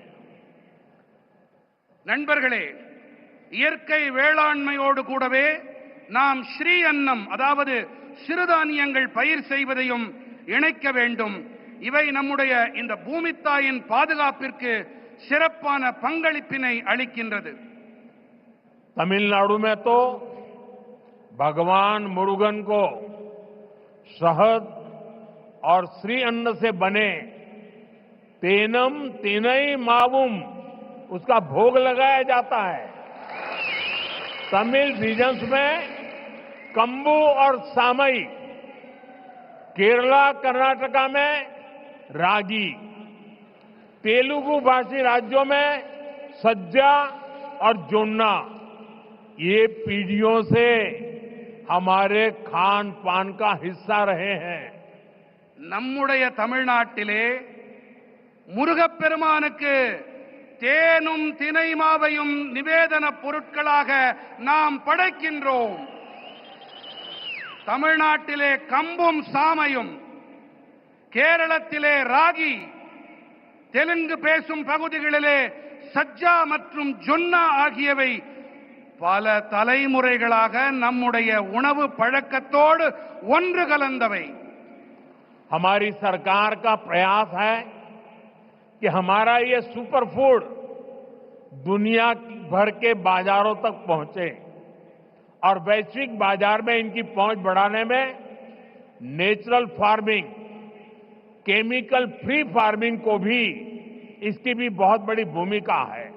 इसलिए मैं समझता हूं इस समिट में इससे जुड़े प्रयासों पर भी अवश्य चर्चा होनी चाहिए। நம்முடைய அரசின் முயற்சி என்னவென்றால் நமது இந்த சூப்பர் உணவானது உலகெங்கிலும் இருக்கும் சந்தைகள் வரை சென்று சேர வேண்டும் என்பதுதான். மேலும் உலகளாவிய சந்தைகளிலும் இவற்றின் வீச்சினை அதிகரிக்க இயற்கை வேளாண்மை, ரசாயனங்கள் இல்லா வேளாண்மை ஆகியவற்றுக்கு மிகப்பெரிய பங்களிப்பு இருக்கின்றது. ஆகையினால்தான் இந்த மாநாட்டிலே இதோடு தொடர்புடைய முயற்சிகள் தொடர்பாகவும் கண்டிப்பாக விவாதங்கள் நடைபெற வேண்டும் என்று நான் விரும்புகிறேன், கருதுகிறேன். साथियों, मेरा एक आग्रह मोनोकल्चर के बजाय मल्टी कल्चर कृषि का भी रहा है। हमें इसकी प्रेरणा दक्षिण भारत के कई क्षेत्रों से मिलती है।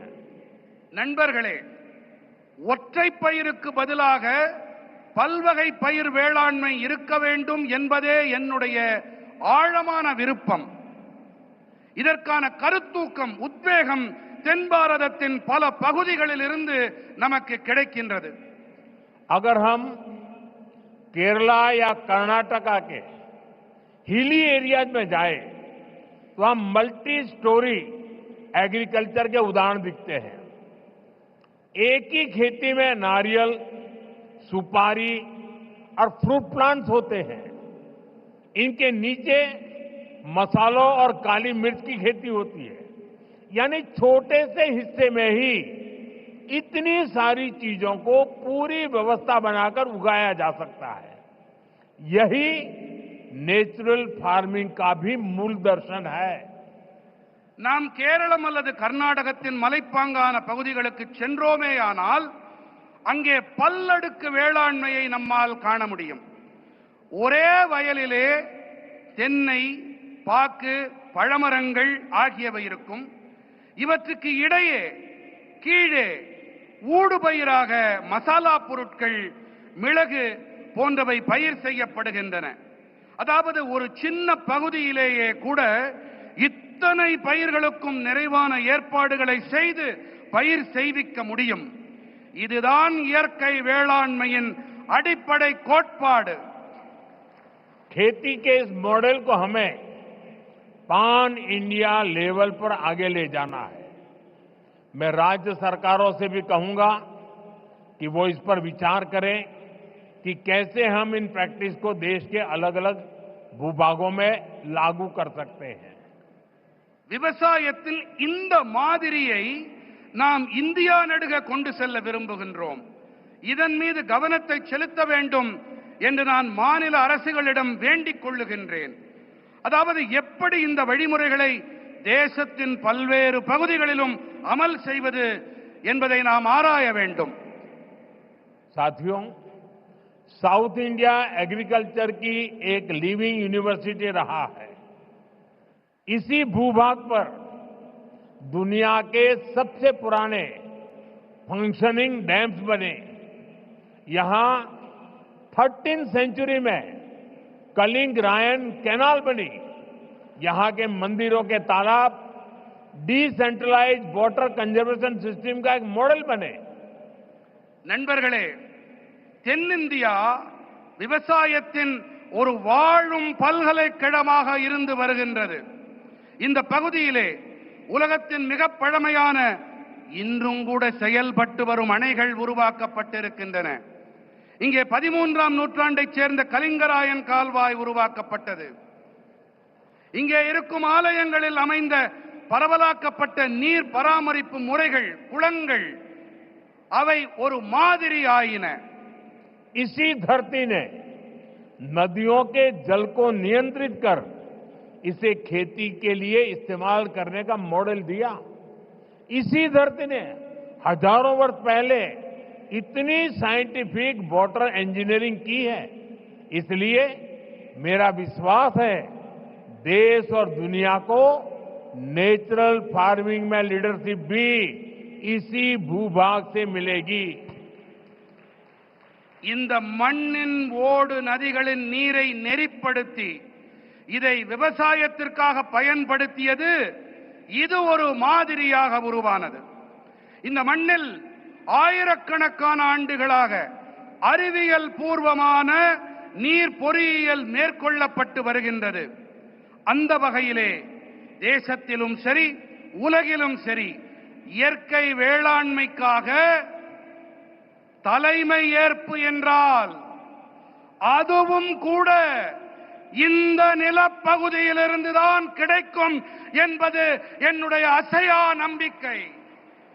साथियों, विकसित भारत के लिए एक फ्यूचरिस्टिक एग्रीकल्चर इकोसिस्टम बनाने के लिए हम सभी को एक साथ मिलकर काम करना होगा.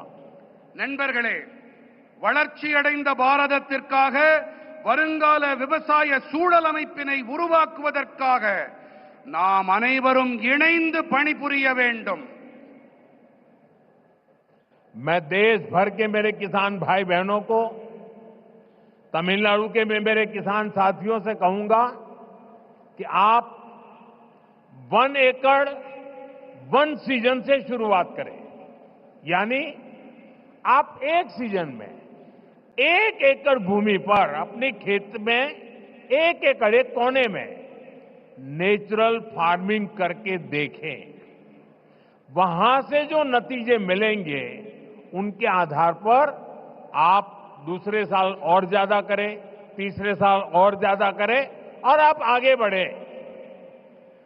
நான் நம்முடைய தேசத்தின் விவசாயிகளாகட்டும், இங்கே தமிழ்நாட்டின் விவசாய பிரதிநிதிகளாக இங்கே கூடியிருக்கும் வேளாண் துறை சகோதர சகோதரிகளாகட்டும், நீங்கள் அனைவரும் 1 ஏக்கர் 1 பருவம் என்பதிலிருந்து தொடங்குங்கள். அதாவது நீங்கள் ஒரு பருவ காலத்தில் 1 ஏக்கர் நிலத்தில் இயற்கை விவசாயம் செய்வதை தொடங்குங்கள்.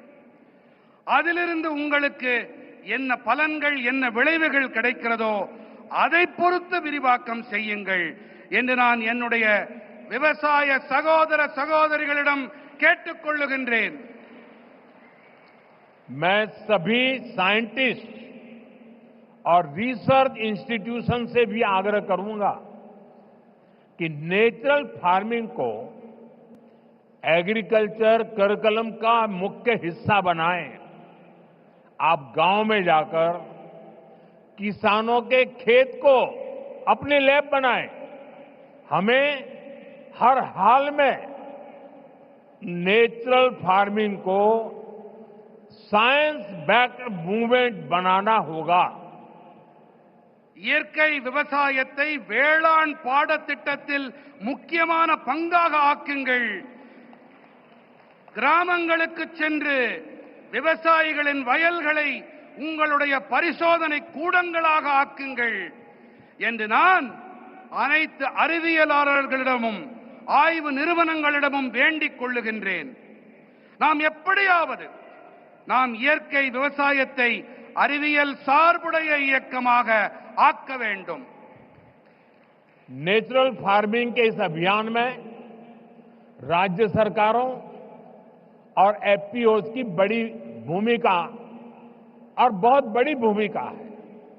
बीते कुछ सालों में देश में 10,000 किसान उत्पाद संघ एफपीओज बने हैं. இயற்கை விவசாயத்தின் இந்த இயக்கத்திலே மாநில அரசுகள் மற்றும் விவசாயிகள் உற்பத்தியாளர் சங்கங்களின் பங்களிப்பு மகத்தானது. கடந்த சில ஆண்டுகளிலே தேசத்தில் 10,000 விவசாயிகள் உற்பத்தியாளர் அமைப்புகள் உருவாகி இருக்கின்றன. एफपीओ के सहयोग से हम किसानों के छोटे छोटे समूह क्लस्टर्स बनाए. वहीं पर सफाई, पैकिंग, प्रोसेसिंग की सुविधा दें और इनेम जैसे ऑनलाइन बाजार से सीधे जोड़े. इससे प्राकृतिक खेती से जुड़े किसानों को और लाभ होने की संभावना होगी. விவசாயிகள் உற்பத்தியாளர்கள் சங்கங்களின் உதவியோடு நாம் விவசாயிகளின் சின்ன சின்ன குழுக்களை உருவாக்கி இருக்கின்றோம். அவர்களுக்கு சுத்தப்படுத்தல், பேக்கிங், பதப்படுத்தல் வசதிகளை செய்து தர வேண்டும். மின்னணு சந்தை போன்ற இணையவழி சந்தைகளோடு நேரடியாக இணைக்க வேண்டும். இதன் வாயிலாக இயற்கை வேளாண்மையோடு இணைந்த விவசாயிகளுக்கு மேலும் லாபம் கிடைக்கும் சாத்தியக்கூறுகள் உண்டாகும். जब हमारे किसान का पारंपरिक ज्ञान, विज्ञान की ताकत और सरकार का समर्थन तीनों जुड़ जाते हैं तो किसान भी समृद्ध होगा और हमारी धरती मां भी स्वस्थ रहेगी. நமது விவசாயிகளின் பாரம்பரியமான ஞானம், அறிவியலின் பலம், அரசாங்கத்தின் ஆதரவு ஆகிய இந்த மூன்றும் இணையும் போது விவசாயிகளும் வளம் பெறுவார்கள், தன்னிறைவு அடைவார்கள். அதோடு கூடவே நம்முடைய பூமி தாயும் ஆரோக்கியமாக இருக்கின்றாள். साथियों, मेरा पक्का विश्वास है ये समिट और खास करके हमारे किसान भाई बहनों ने जो नेतृत्व दिया है, इस समिट से देश में नेचुरल फार्मिंग को एक नई दिशा मिलने वाली है. यहां से नए आइडियाज, नए सॉल्यूशंस निकलेंगे. इसी उम्मीद के साथ मैं आप सभी को फिर से बहुत बहुत शुभकामनाएं देता हूं. बहुत बहुत धन्यवाद. எனக்கு ஒரு நம்பிக்கை இருக்கின்றது, மிகப்பெரிய நம்பிக்கை. அது எங்கே ஆர்வத்தோடு இந்த மாநாட்டிலே பங்கெடுப்பதற்காக வந்திருக்கும் வேளாண் பெருமக்களும் சரி, உங்களுக்கு தலைமை ஏற்று நடத்தி கொண்டிருக்கும் இந்த தகைமையாளர்களும் சரி, இவர்கள் காரணமாக இந்த மாநாடு தேசத்தின் இயற்கை வேளாண்மைக்கு ஒரு புதிய திசையை காட்டும். இங்கிருந்து உருவாகும் புதிய கருத்துக்கள், எண்ணங்கள் மூலமாக புதிய தீர்வுகள் பிறக்கும். இந்த நம்பிக்கையோடு உங்கள் அனைவருக்கும் பல பல நல்வாழ்த்துக்களை தெரிவித்துக் கொள்கிறேன். நன்றி. मेरे साथ बोले भारत माता की, भारत माता की, भारत माता की. बहुत बहुत धन्यवाद.